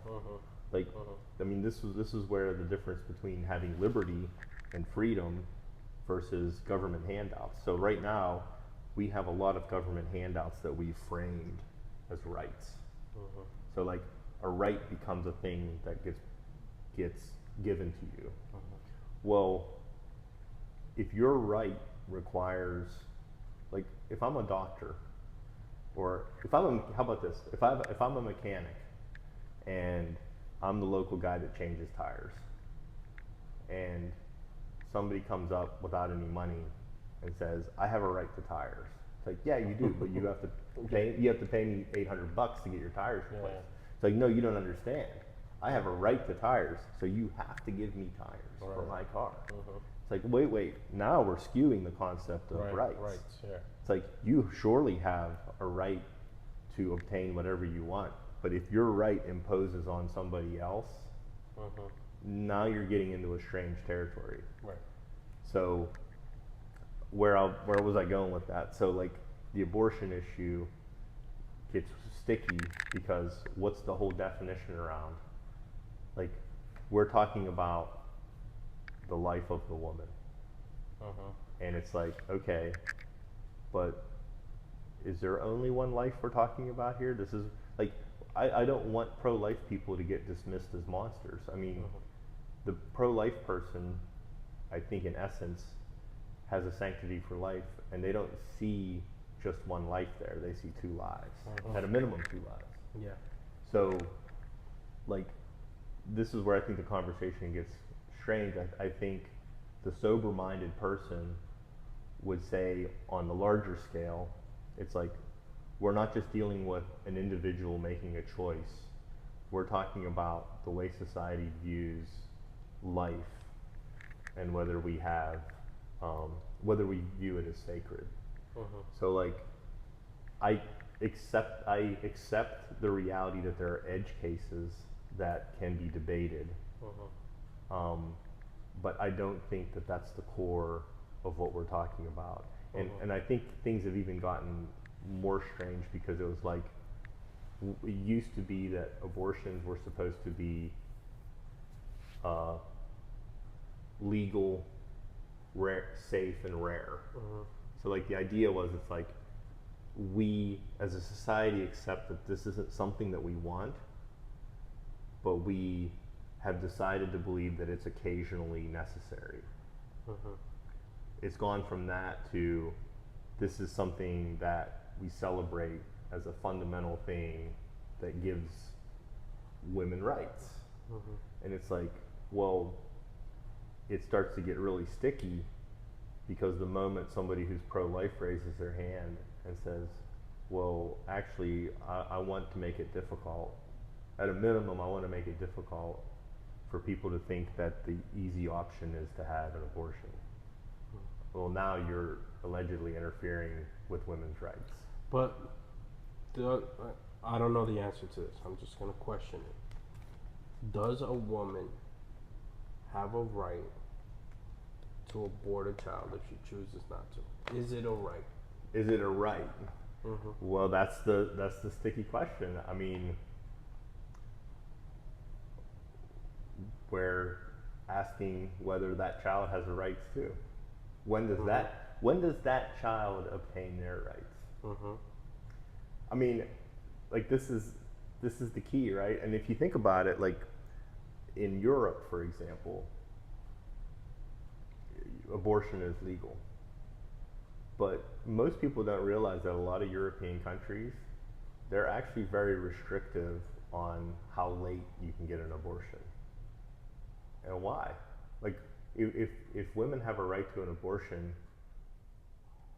most Western countries accept fundamentally that right, if they agree that there's a right to have an abortion, they also agree that right starts to evaporate as the child grows.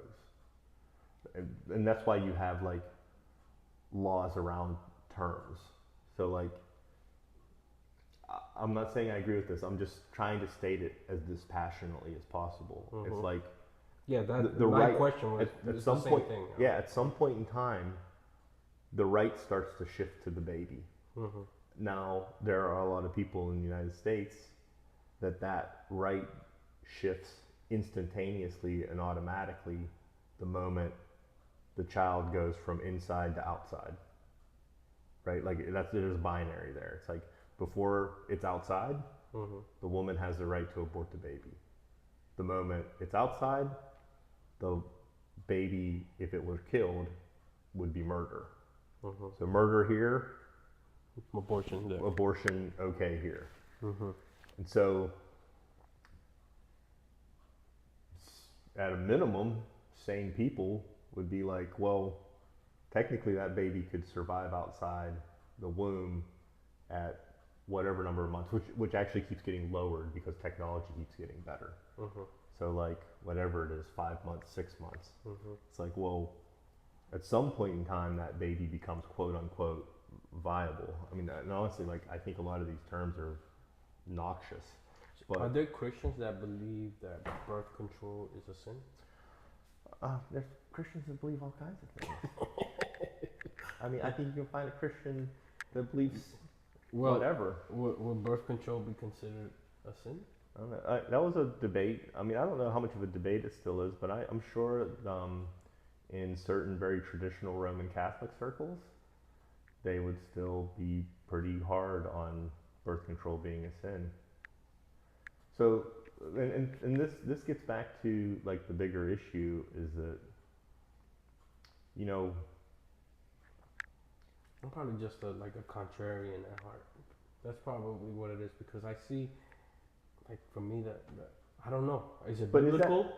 I don't know if it's biblical or not, but like it's kind of silly to think that birth control is sinful. You know? So let me ask you. Let me try to frame this in a way that I'd like to think is interesting. So when we talk about sin and when we talk about how we approach certain topics, so like there are things that I don't know if it's a huge deal or not, and like we might have to answer for it, but like I think that there are things that are just like counter to our nature that at a minimum, like whether we want to call it sin or not, like when we start to realize it's counter to the way we're made or like the intent of something, it's kind of like at a minimum we should be willing to accept that we're doing something that puts a twist on what creation intends. Right, but then also you would think that you could take a pill to avoid getting pregnant or avoid a long-term pregnancy. Or you can just not have sex. Or you can not have sex, or you could do that. I'm being very neutral. And God just doesn't allow it to work. Right. And Oh, then you that, get that pregnant happens either too. way. Well, that And then happens at that too. point, it's like, okay, then now I'm fighting against. So like maybe Same what way that put it this you could put a gun to your mouth, and it wouldn't click. pull the trigger, and the bullet just goes at an angle that you know is divine intervention. You know. Yeah. Well, but I mean, like that gets really sticky playing with that concept. You know what I mean? Like you're Well, no, almost I'm like saying you're- I'm saying taking the birth control and it doesn't work. yeah. Well, yeah. So like maybe, and this is one of those cases. Like do your own research. Like I don't think Yeah. I don't think there's any way that this conversation here is going to be like the definitive thing. Like these are the And it kinds of shouldn't things. even influence you. This is I'm okay if it influences you, but do It your own should- do your own yeah. research. But like so, maybe the more fundamental question is there a workable distinction between birth control and abortion? Is that a fair way to frame it? Say that again. Is there a workable? Is there a important and viable distinction between birth control versus abortion? So what I'm saying is like, is there the same gravity of consequence between preventing a birth versus Versus aborting a terminating a birth? Right. So I would say the majority of Christians that I know would say there's a distinction, right? So like by the time that life gets going, you have a different kind of decision to make than doing something that you're just doing to prevent pregnancy in the first place. But like, I think as thoughtful believers, you know, like what does the Bible say? Be fruitful and multiply. And like, this is where the more global issue starts to come in. So like, we have a tendency to individualize these concepts, but like, I like looking at the global picture where we kind of say, well, what do we value? Like, do we find our fulfillment in the fact that we have decided that we can have control over when we have children because that's good for my career, it's good for my social life, it's good for my immediate family, and then whenever it becomes the thing that's okay to introduce into my life, then I'll have children.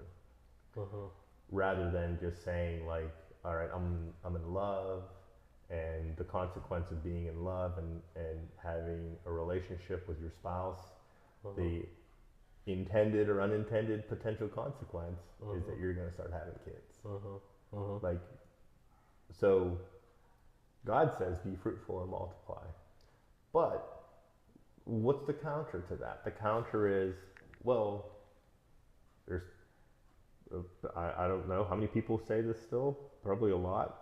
There's too many people in the world. Like, we can't afford to keep having, as a society, we can't afford to keep having kids. Right. So on a societal level, there are people that would not just promote birth control as an option, they would promote it as a societal good.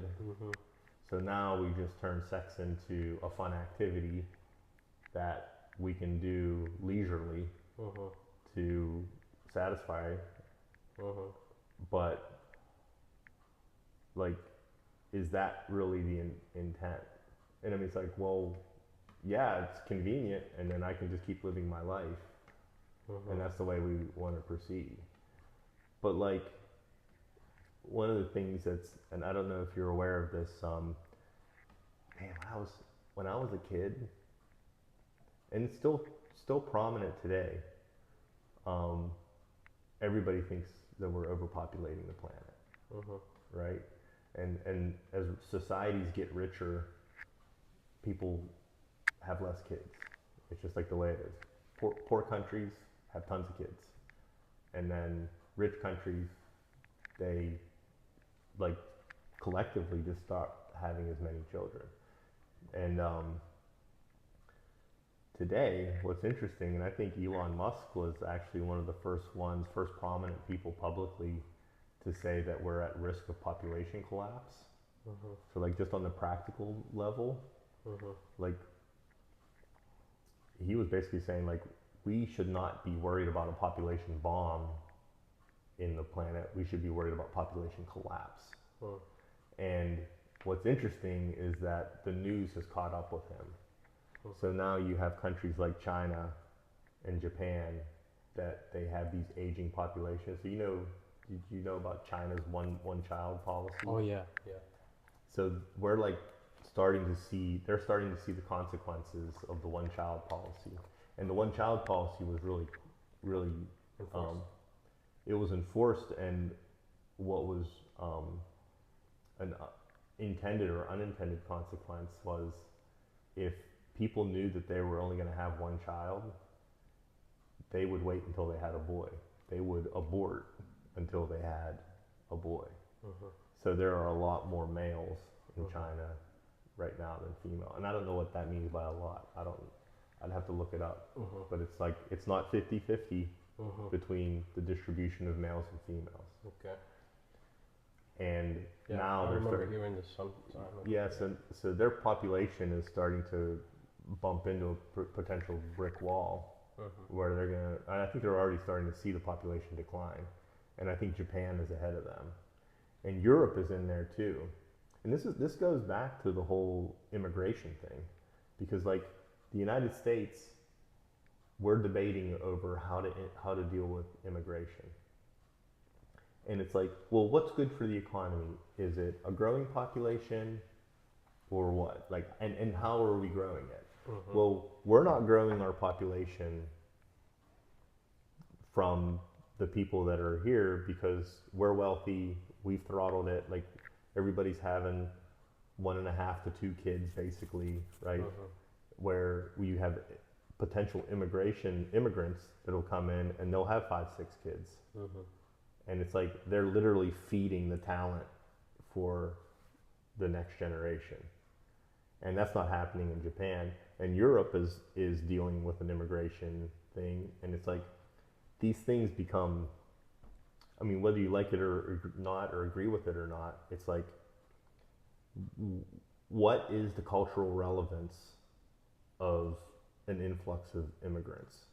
Like, is it net neutral, where people come in, they get assimilated to the culture eventually, and life goes on? Or is there a risk of this immigration population coming in and maybe unwittingly changing the norms and the culture of the country that they fled to because they didn't understand what made that country unique? So that's like the inside debate. Like, we have, as eclectic as it is, we have an American culture. Mhm. And it's like, are we at risk of changing it? Well, yeah, of course we're at risk of changing it, but is it good or bad or indifferent? Mhm. Like, what's interesting, and I have coworkers that they're all first generation here in the U.S., but it's funny because I have interesting conversations with them where they are, and you're going to relate directly to this. It's like you come in and your parents have to struggle to assimilate to the new culture, or at least like they still carry the imprint of the culture that they came from in Colombia, or in my case from Hungary. Mhm. But their kids don't. Mhm. Like, their kids, they become Americans. I mean, they're as American as could be. Mhm. And so like those are interesting questions. I mean, these big societal questions get hard to grapple with. But like on the individual level, like, and this goes back to what you were saying earlier. Like, we want to pick on we want to have to be able to joke around about some things and pick on people or whatever. But it's like, there has to be a mutual reality that I'm no better. I mean, I'm no better. Right, exactly. Like, I have baggage and I'm dealing with stuff too. Right, But- exactly. But like when we start to kid ourselves and say, well, like, I can justify something as okay or as acceptable. It's like, even if you can justify it as okay and acceptable, it's like, can we zoom out enough to say that on the large scale, the fact that we promote this or cherish this thing, does that make it good? Mhm. Like, does it make it good that we've throttled our population because we can? Like, well, okay, on the one side, I mean, just by through technology, women have way more freedom now than they ever had. Like we've equalized culture. I miss the good old days when Oh, women didn't have rights. oh man, you're gonna get us canceled. Well, but I mean, You see, but that's the kind of I said earlier. You come off as a bigot, right? So I play on the bigot joke. right. And you're gonna hear me say that and think it's real. Like, Right. did you ever? You remember the Man Show? Oh yeah. Oh, that's an ironic. Go ahead. You Yes. remember when they were out? Let's end What, women's suffrage. The juggies. Huh? The juggies. I don't remember. No, I don't They know. had the juggies, and they had. Oh, the girls. And Yeah. then the girls jumping on Yeah, trampolines. yeah. And they had this one bit where they had this kid go out and the cast and the crew go out and post up signs and let's end women's suffrage. And they all signed up for it. And They didn't get know what it women- meant. Get women to I sign. do Get remember women that. to sign to end women's suffrage, and some women were like, "Yeah, I want to," and the other women who were educated were, "No, you don't understand what you're signing. Like you don't understand what they're implying, because it sounds like suffering." But Yeah, it's right. Well, and what's really ironic about that is But we won't see that kind of stuff on TV anymore. no, but you know Jimmy Kimmel, who had Yeah, that night he- show. He was the one that was on the Yeah, Night show. Jimmy Kimmel and Adam yeah, Carolla. Adam Carolla, yeah. And you know, like those two personalities are polar opposites now. Oh yeah. They don't like each other. No. Well, no, because Jimmy Kimmel has become one of the biggest virtue signaling people for the culture. Like he was almost in tears the other night because Trump won.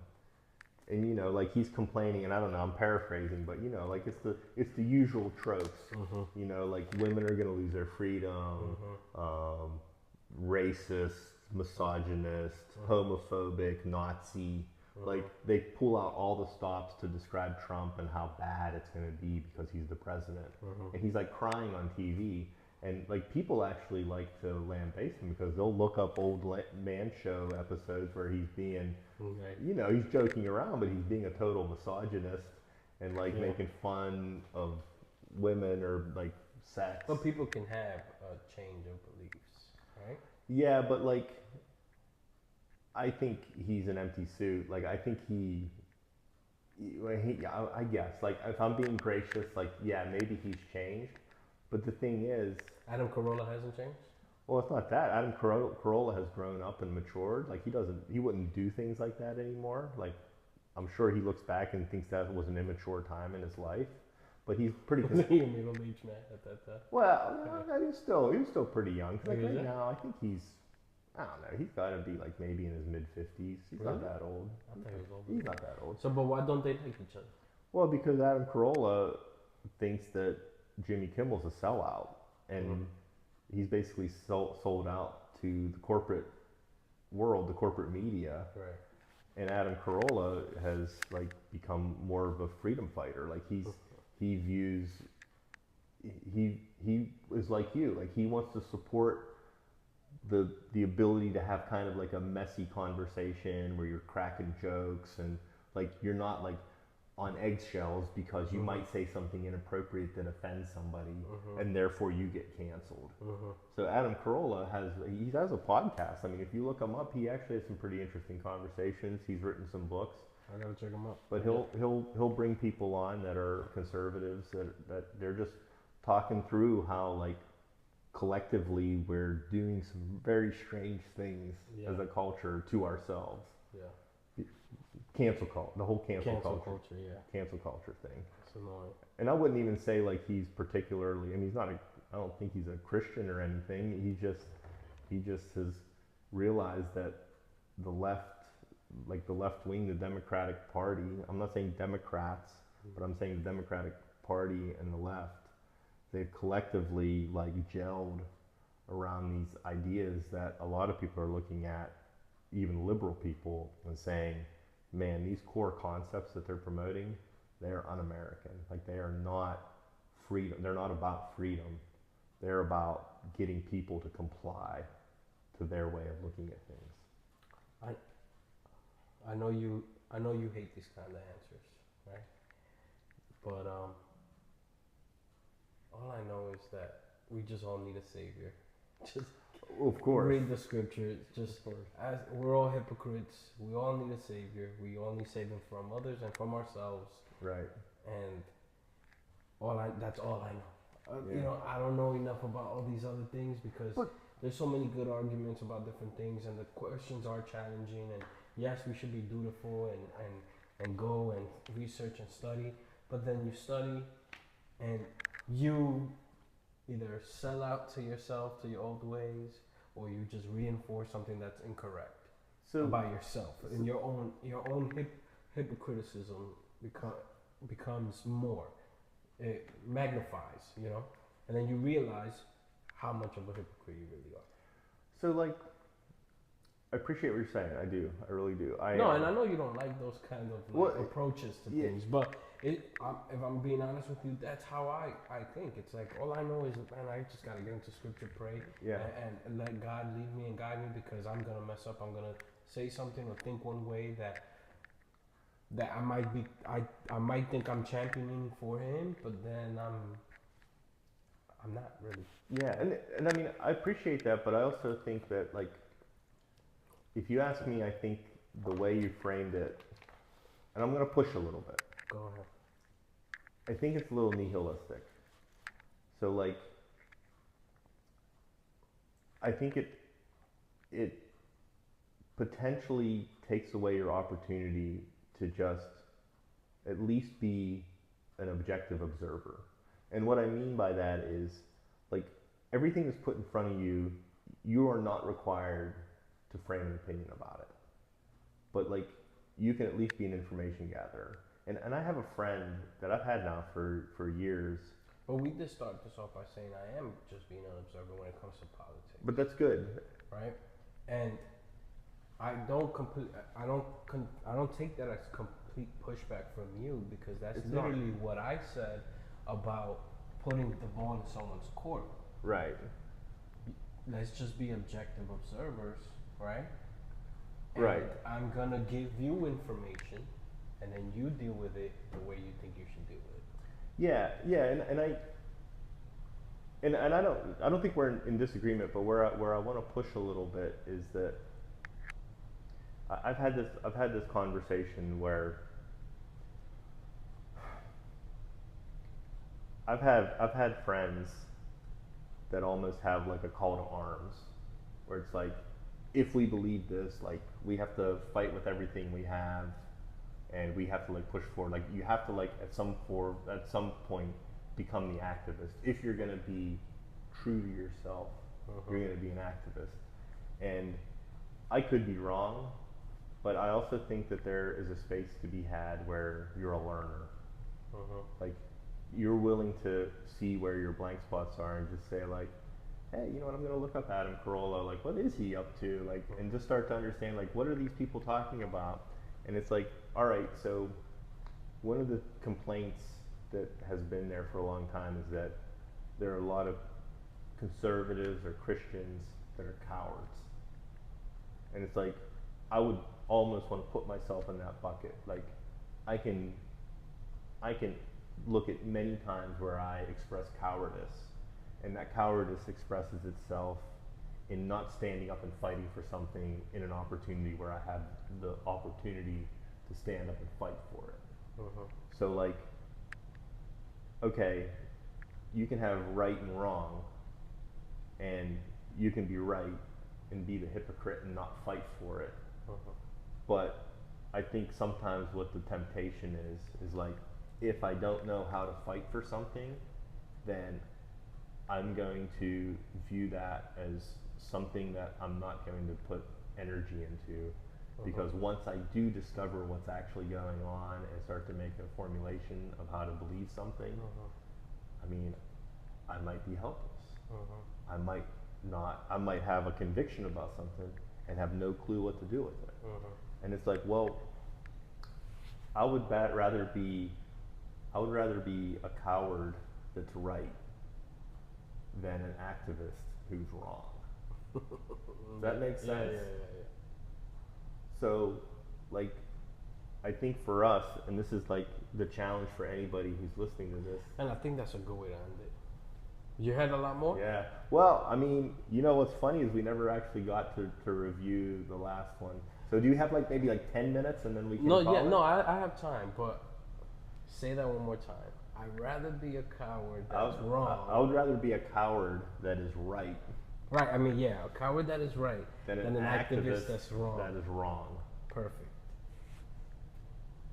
And then I think as you start to get yourself framed around things that are right, you start to get courage. You start to gain courage in a way that's meaningful to you.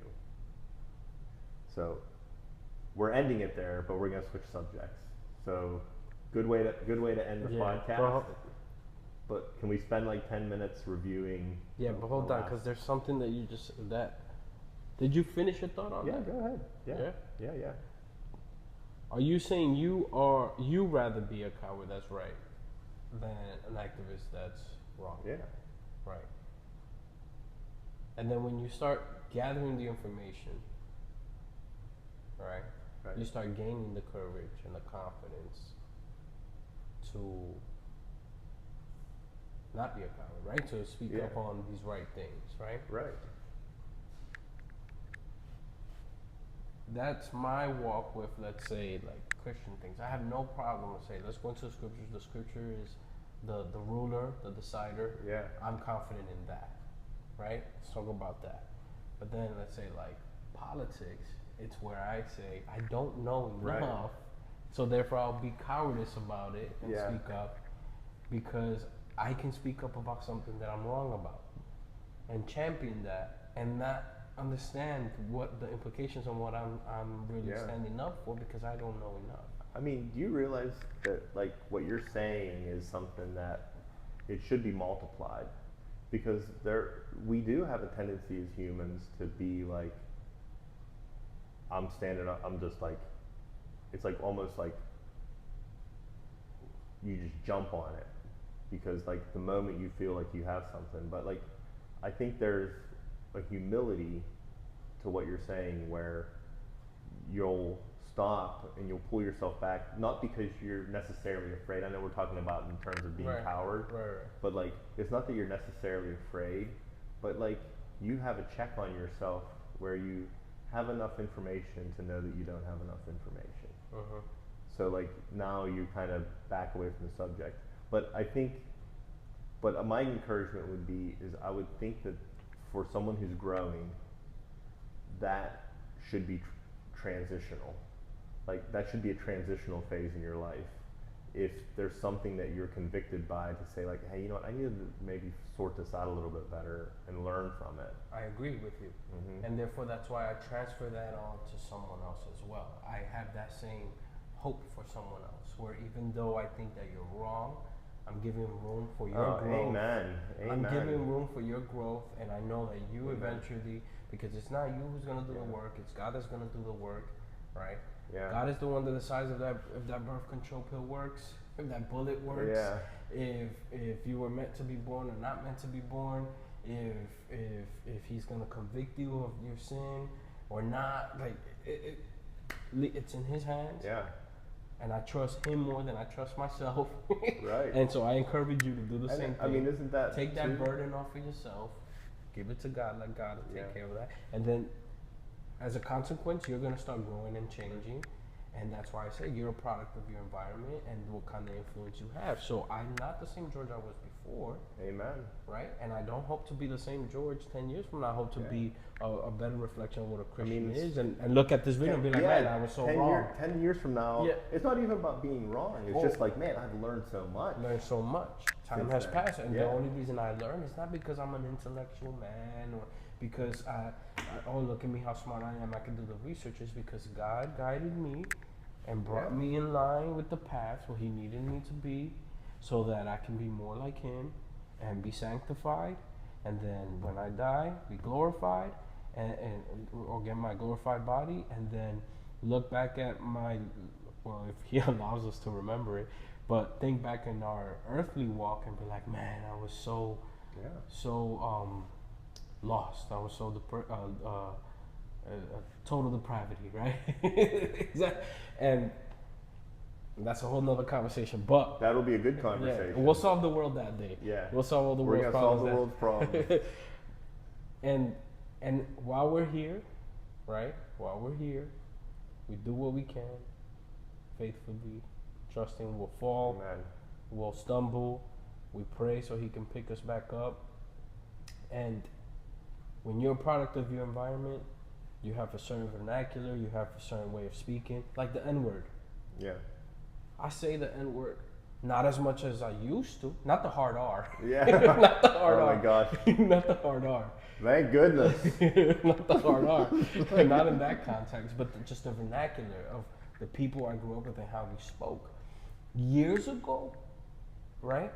And I would say it around black people were not without a problem. It was me. I adopted that, right?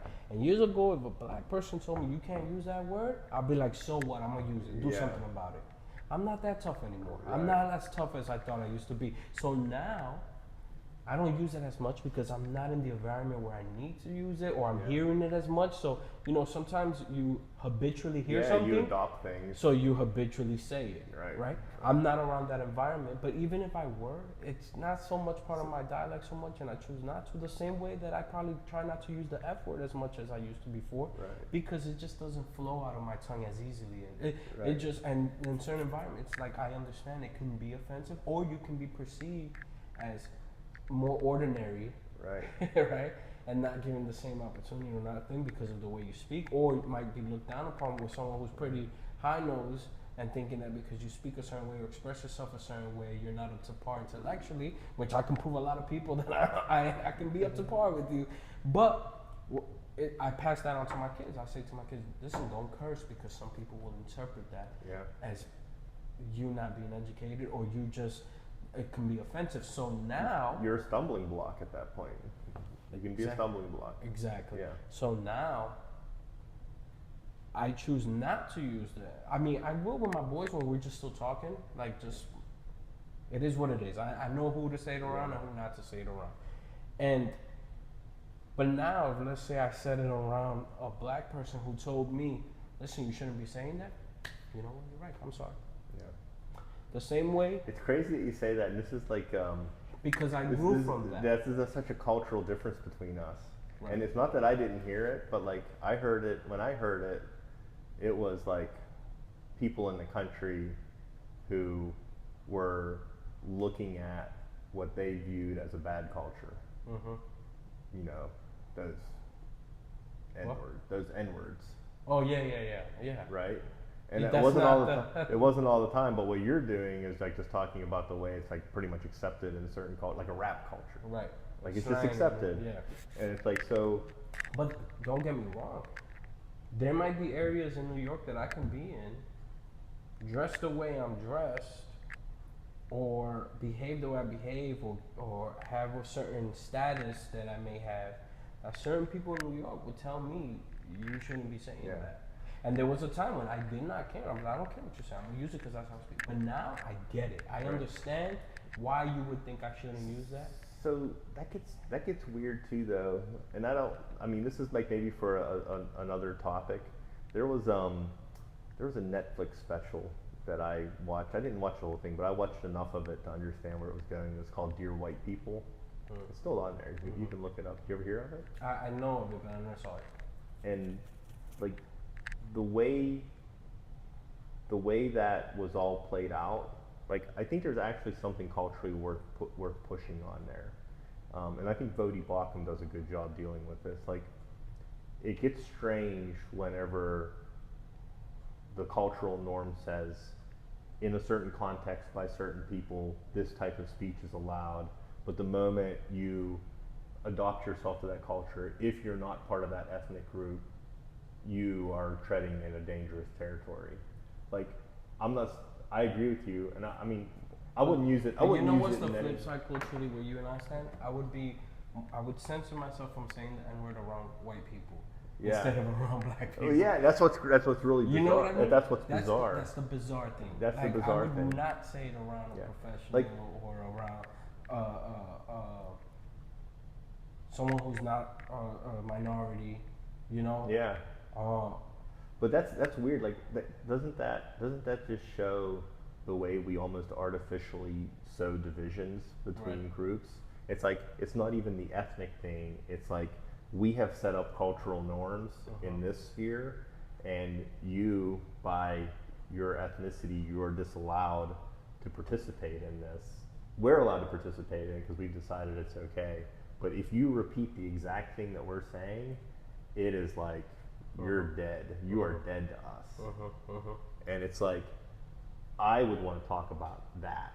Like I would want to talk about how does this happen? Like if it's okay for somebody, and this is like ethnic. Vodi Bakum uses the term ethnic Gnosticism, and the idea is that you can't have anything to say about a culture if you haven't lived it. So like if there is a community of minorities that have lived in poverty and grew up in the ghetto, and you decide you come along and have an opinion about that as a white, middle-aged, straight male, my opinion would be looked down on because who am I? Who am I to say that I have a perception that may be relevant to that culture? Right. Like, how dare I? Right. Right? So, like, that is ethnic Gnosticism. The idea, and like, this should be a barrier that gets completely broken when we become, especially when we become Christians. It's like, I'm not saying that I can't learn something, and we have a very multicultural church, and it would be foolish of me to say that I know what it means to live the life of a Colombian immigrant because my parents were Hungarian immigrants. No, we had different experiences, but we can learn. Right. Like we can learn. People are people. We're just people. Yeah, we're just people. You know, Yeah, we're just people. But there are people out there, groups that want to put boundaries in place to say like this is a no-go zone, and we'll slice it this way, and this is a no-go zone. Like, oh, if you're a man, you can't talk about abortion, but if you're a woman, it's okay. If you're black, you can say the N-word, but if you're white, you can't. If you're gay, you can make a gay joke, but if you're straight, you can't make a gay joke. And it's like we are like putting ourselves in so many unusual modes of confusion that like everybody's cancelable at this point just by talking about it. It's almost like the exclusivity starts bordering elitism. Oh, it does. You know what I mean? Like because you can do that, you are better than me. The reason I disagree with that is because we are all hypocrites and we are all flawed. Right. And we are all. You have to have grace. I had this conversation. Sorry, I didn't mean to interrupt you, but it was interesting. I had a conversation with somebody that we were just exchanging notes between cultures, and there's nothing like if somebody like if there's like areas out west in like California or Oregon or Washington where if you get into a homogenous enough society where they're very I hate this term now because I know it is like nobody likes it, but like woke, like you have like a woke culture.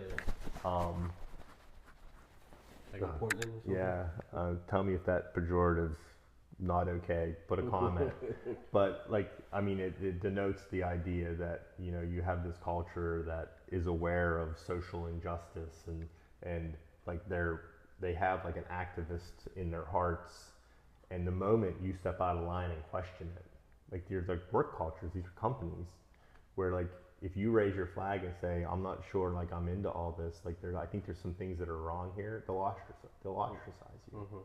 Like you are a poison. You are a poison to the culture, and it's like there's no grace.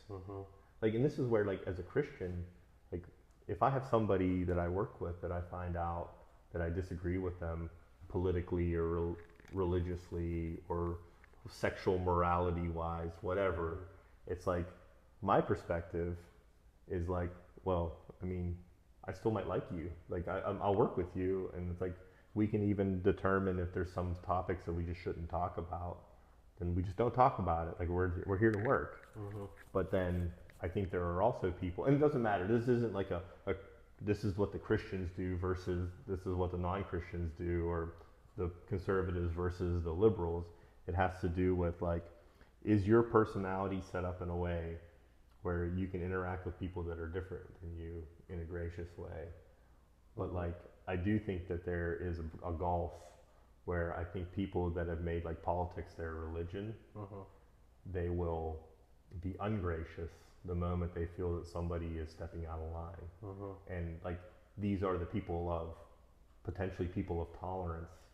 But that's the thing, and that's what I was gonna say. Even though half hour ago I said I hate the sin, but I love the sinner, and we'll be graceful and give time for God to do the work in them. Yeah. Doesn't take away from it that I might not always be like that. Right. I might encounter one person where it's like, man, I really want to smite this person right Yeah, I here. want to smack them. God, smite this person right now. Yeah, you know, and I think this is a scriptural thing, though. Man, there is something really empowering and satisfying about killing people with kindness. There really is. Or even without the kindness. Like it's like what is that verse that says it's like hot coals on their head? Yeah. It's like there really is something really satisfying. It's like turning the other cheek. It's like go ahead, smack me around. Like go ahead, defame me and cut me down. But you know what? I'm gonna love you anyway. Yeah. I mean, I'm not gonna be your doormat. Right. But like, I'm gonna give you a second chance. I'll give you a third chance. I'll give you a fourth chance. I'll give you a 10th, a 20th, a 40th chance. Right. And I've had some really good relationships that have been built out of that. Out of all those chances. Out of all those chances, and then finally, like one day they come around, and it's like, you're all right. Like even if we still disagree, it's like you start to suddenly realize like you've knocked the wall down just by like going back to them dispassionately and working with them. But like, but I've seen the other side too, where people will just like take a hard line, and they become irrational because it's like, if we're working together on a task, and if we get along, we may solve this problem a certain way. But if we don't get along and you change your tune, I mean, the solution's still the same, but you're just just for spite, you're gonna work against it. Yeah. Well, that's not rational. Yeah, exactly. Right? Right. So, yeah, it's good stuff. Yeah, it's good stuff. I really like this. All right, we got to spend a few minutes just talking about, and then we can wrap up. All right. I don't know who's still going to be listening to this at this point, but forget them. But we love you, and we want you to like and subscribe. They might have not gotten this far. If you got this far, let's give them an Easter egg. Let's see. What would the Easter egg be? How would that work? Some kind of reward for getting Oh, this man, far. that sounds too complicated. Oh, by the way, I want us to get a couple pictures of ourselves, because the thumbnail for this, I want to like try to be a little bit creative. Middle fingers. Yeah, like something quizzical look, something. Yeah. So that's something I want to do before you leave here. Like, I want to get a picture of you, I'll get a picture of me, and I'm gonna like Photoshop it together, and I'm gonna make a thumbnail for our first time. Okay. And I'll put like words on the thumbnail. Cool. And like my very first point is that I'm still not relaxing. I'm trying too hard, and I'm too worried about making mistakes. I can't say that anymore. This time I really felt Comfortable and comfortable. you got it. Yeah, I think it was good, really good. We need a crew. I think we do need some people that are off camera or on camera if we're interviewing them. Just no women, no gays, and You're gonna get us in trouble. I hope whoever's watching this can understand that it's a joke, right? I don't want your subscription. You don't get it. And we already mentioned the fact that our videos are best at 1.5 speed. So this is going to be a 3-hour video. You can turn it into a 2-hour video really quick. Okay. I wanted to mention that we paraphrase some verses. I want to go back and stick to the rule where we look up verses, and we can do it after the fact. So like one of the things we talked about was when Elijah wasn't alone, and God told him that there were 7,000 Israelis. Do you remember that, talking about that? Because remember I mentioned that in the context of You know what's crazy? I think our pastor what's that? mentioned that verse today. Did he? He might have. It's 1 Kings 19:14. Let me find it real quick. I gotta get used to. So, and do you remember the context that we were talking about that in? No. Because I had mentioned that that I was feeling it was like me against all the Christians in my life, and I had to correct myself last time because like I did have good Christians around me, even more knowledgeable than me and more willing to ask the hard questions. But I think on our very first video I did a really bad job framing it that way. Like I was making it like it was me against all these Christians that really didn't want to know the details of like apologetics. But I'm like, I had to correct myself because that was not right. It was uncharitable. It wasn't correct. Okay. And basically it was in 1 Kings 19:14. He said, Elijah said, I have been very zealous for the Lord God of hosts because the children of Israel have forsaken your covenant, torn down your altars, and killed your prophets with the swords. I alone am left, and they seek to take my life. So like Elijah's feeling like he's the last one serving God. Right. And in verse 18. Oh, okay, I remember that. Yeah, in verse 18, he says, Yet I have reserved 7,000 in Israel, all whose knees have not bowed to Baal, and every mouth that has not kissed him. So like God's basically telling Elijah, like, relax, bro. Yeah. You're not the last one. You're not alone. You're not that guy. How often do Christians or anybody? How does anybody like they feel like nobody understands my problems? Right. Like I'm the only one that can get this. Like I can't explain this to you because you don't know my life. Yeah. I think the Bible makes it explicitly clear that we all live fairly common lives and we're more understandable than our hubris would care to believe. Yep. Okay, so what was the next verse?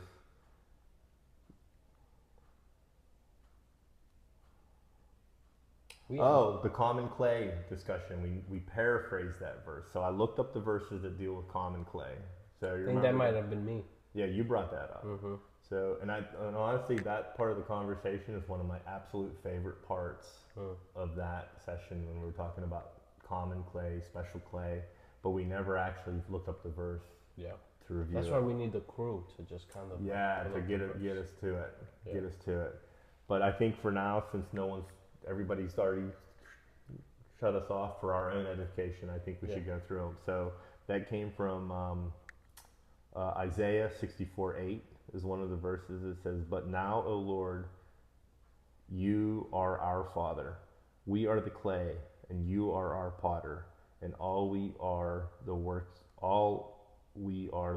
of your hand. That's phrased a little weird, but that's out of the New King James Version. And then out of Romans 9:21, which follows up Romans 9:18, which we were talking about on the predestination question. It said, Does not the potter have power over the clay from the same lump to make one vessel for honor and another for dishonor? And that's a really stark heavy hitter. Yeah. It's not just common clay, it's like honor and dishonor. Dishonor, yeah. So, and I put this verse in here. It says, it's 2 Peter 3:9. It says, The Lord is not slack concerning his promise, as some count slackness, but is long-suffering toward us, not willing that any should perish, but that all should come to repentance. Oh, I know why I put this in here.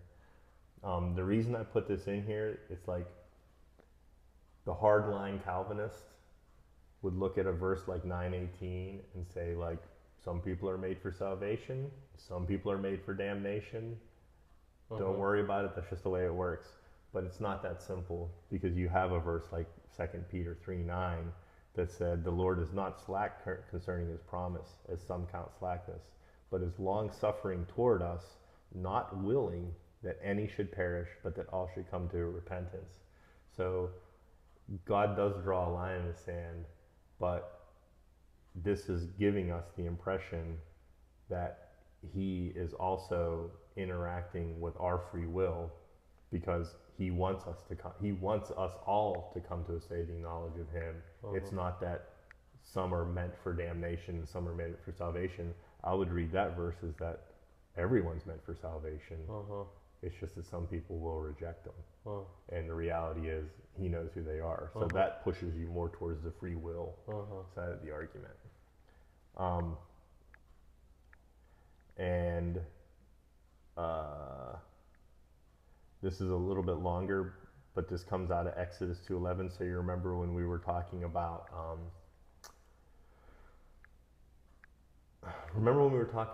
and this was another one of my favorite parts of our last talk, was whenever you brought up that prophecy about you being a rapper. Oh, yeah. Wow, I forgot. That was an awesome part. Like that discussion unfolded really, really well.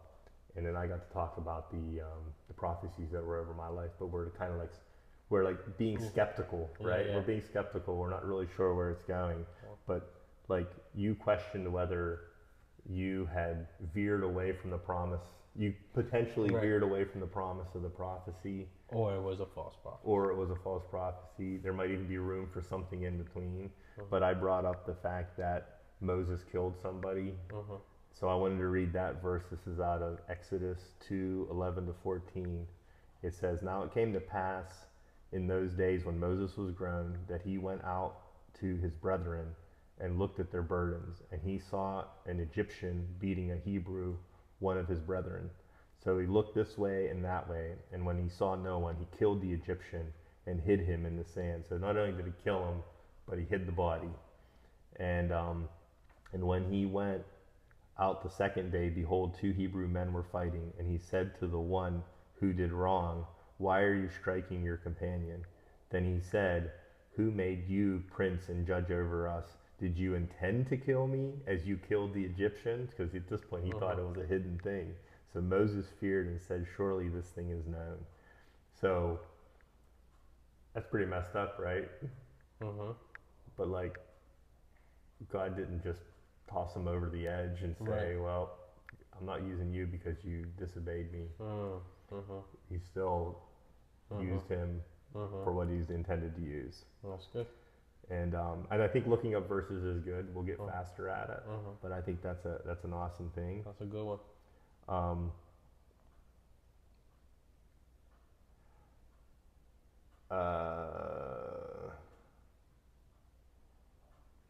Here's the Easter egg. If you got this far, right, and you have my personal number, and you text me the word Moses, no, let's make it 2-part. If you got this far, and I said, and you know me personally, you got my cell phone number, and I said something that offended you, if you text me the word Moses, I'll offend you a little bit more. No, I'll buy you a coffee. That's awesome. I hope you get at least somebody Yeah. that does that. That is awesome. I'll buy you a coffee. That's awesome. I like that. But you have to, that's oh, cool. and We you have got- to do this before New Year's Eve of 2024. Okay, that's perfect. All right, yeah, Yeah. that's cool. That's good. You wanna extend? Or the how same about this? offer? If you don't, well, yeah, but if you don't have his number, put it in the comments, but don't explain why you're putting it there. What do you mean? Put Moses in the comment, Okay. but don't explain yourself. Okay. All right, Yeah, I like because that. that way we could tell if they really got Yep. this far. Yep, perfect. So, But I won't buy you a coffee if you don't have my personal number. So. and here's one of my corrections. And I was so disappointed in myself. We were talking about peer-reviewed papers. So we were talking about James Tour and that whole abiogenesis thing. And I kept talking about like the synopsis. And like there's this technical term for it. It's called the abstract. So like peer-reviewed papers will have an abstract. And then they'll have the data that feeds into the abstract. So the abstract is like the synopsis. So it's like the summary of what they conclude from their scientific research and studies. So like you'll get like an abstract like, hey, we did this testing, this testing, this testing. These were the results. This is what it means. This is what we conclude. And then they'll go into all the details. So every peer-reviewed paper will have an abstract. And most people like you and me, like let's just face it, we're probably just going to read the abstract. You know, we'll read the abstract and get an idea of what the research did. And allegedly, the people that are peer reviewing the paper will go into all the details and determine if there's any holes or anything that wasn't done correctly experimentally and poke holes in it. Or they'll come to an agreement and say, yeah, this is a good test and it works. You mentioned Priscilla Shirer in that book. Right. Oh, go But ahead. why did you say that? Well, because when we were talking about peer-reviewed papers, I couldn't remember that the synopsis in a peer-reviewed paper is called the abstract. Oh, okay. That's why. So Priscilla Shirer wasn't originally her quote; it's somebody else's quote, but it's The idea of right but almost right, yeah. but not almost right. Well, I didn't know that Yeah. until the other day. It just came up. I think my phone must have been listening to me because that quote came up. And Did I attribute the quote to her? well, yeah, Okay. you did. I meant the book. Yeah, but it's stated in the book, but yeah. I didn't know. I mean, She could have in the book said let's- that it was somebody else. right. In all reality, Yeah. what are the chances that that idea would have been original with her? I'm sure the Right, idea of right. almost right versus almost right, Yeah. I'm sure that's been around for a long Right. time. Right. And she probably didn't say it was her. Yeah. It's probably my memory since I Yeah. heard her Well, I say mean, it. if you think about it, the concept is so general that I think you could say it without quoting anybody, Right. right? Like, hey, that's just a concept. Yeah. And honestly, I don't know. Like, I had to look her up because I wasn't sure who she was. And as soon as I saw her, it's like, oh yeah, I've seen her speak. And she runs with like the TV evangelist crowd. So like, I don't know her. Like, I don't have any judgments per se, but I just know that she runs with the TV evangelist crowd. So, have you followed her at all, or you just read that one book? No, that's just that one book, but I know that she's an actress too. Oh, is she? Yeah, like Christian movies. Oh, yeah. I think there's one, The War Room or something like that. That's right. That's right. Yeah. Okay. So yeah, so she's like she's a pretty famous believer. The only reason I said it the way I said it, and this is the cynical side in me, is that normally if I see like a prominent like TV evangelist, I'm usually, this is like, for God forgive me for doing this, but the cynical side of me is like looking for the people that may have something to say about some of their concepts that are skewed, just to see if I can find someone calling them out. But you can find somebody calling out anybody, right? Like that's the other part. Like you have to be wise as a serpent because you can find people finding all kinds of bad things about anybody. Right, exactly. This might be a topic for later, but we discussed shorthand in a benign sense. So like when we were talking about defining shorthand and how that can be used against us, one of the things that is worth talking about, especially in the political sphere, is like when shorthand is you ever hear of something being called a dog whistle? Yeah, maybe, I don't know. So like the idea of a dog whistle is you say something that is stated in such a way that there's a hidden meaning in it. So like people, like I'll give you a stark example. When January 6th happened, after a while, Donald Trump tweeted, this is like the tweet that got him kicked off of Twitter. He tweeted, remain peaceful, like be peaceful or protest peacefully. And like, I'm paraphrasing, but like basically like he's telling people to be peaceful. The people that didn't like Donald Trump said, that's a dog whistle. He's telling them to be peaceful, but he really wants them to fight. Oh my God. Right? So that's just an idea, like sometimes you have to think about that. And I remember that now. And in all sincerity, I do think that like there are some things that can behave like a dog whistle, where people in the know, they know what that means. Yeah. But it's a way of saying it in a way that other people don't understand. Right. Yeah. So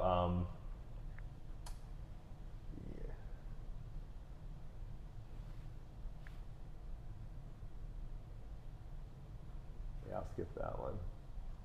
And we need to get pictures for our thumbnails. Okay. And I have a list of potential topics, but I say let's save that for another time because I think at this point we're probably like over 3 hours on this video. Okay. So just gonna close this out in prayer real quick. all right. This was a very amped up episode. All right, let's do it. God, we love you. Thank you for saving us. Thank you for saving the world. Thank you for doing your work. Thank you for being good. And thank you for sending your Son, Jesus Christ, to die on the cross for our sins and resurrecting on the third day. God, forgive me for anything that I may say that's offensive to you, primarily, to your people, and also if I offended someone else. Hopefully, if it was done in truth, that it's effective for change, and if it was done out of my own ego, Father God, that it is scratched off and not remembered. Father God, thank you for everything you do. Thank you for my brother Adam. Thank you for allowing us to have these conversations. And we love you. In the name of Jesus Christ, amen. Amen. Love you, brother. Love you more. Drop the pretense. Drop the pretense. Like and subscribe. Like and subscribe.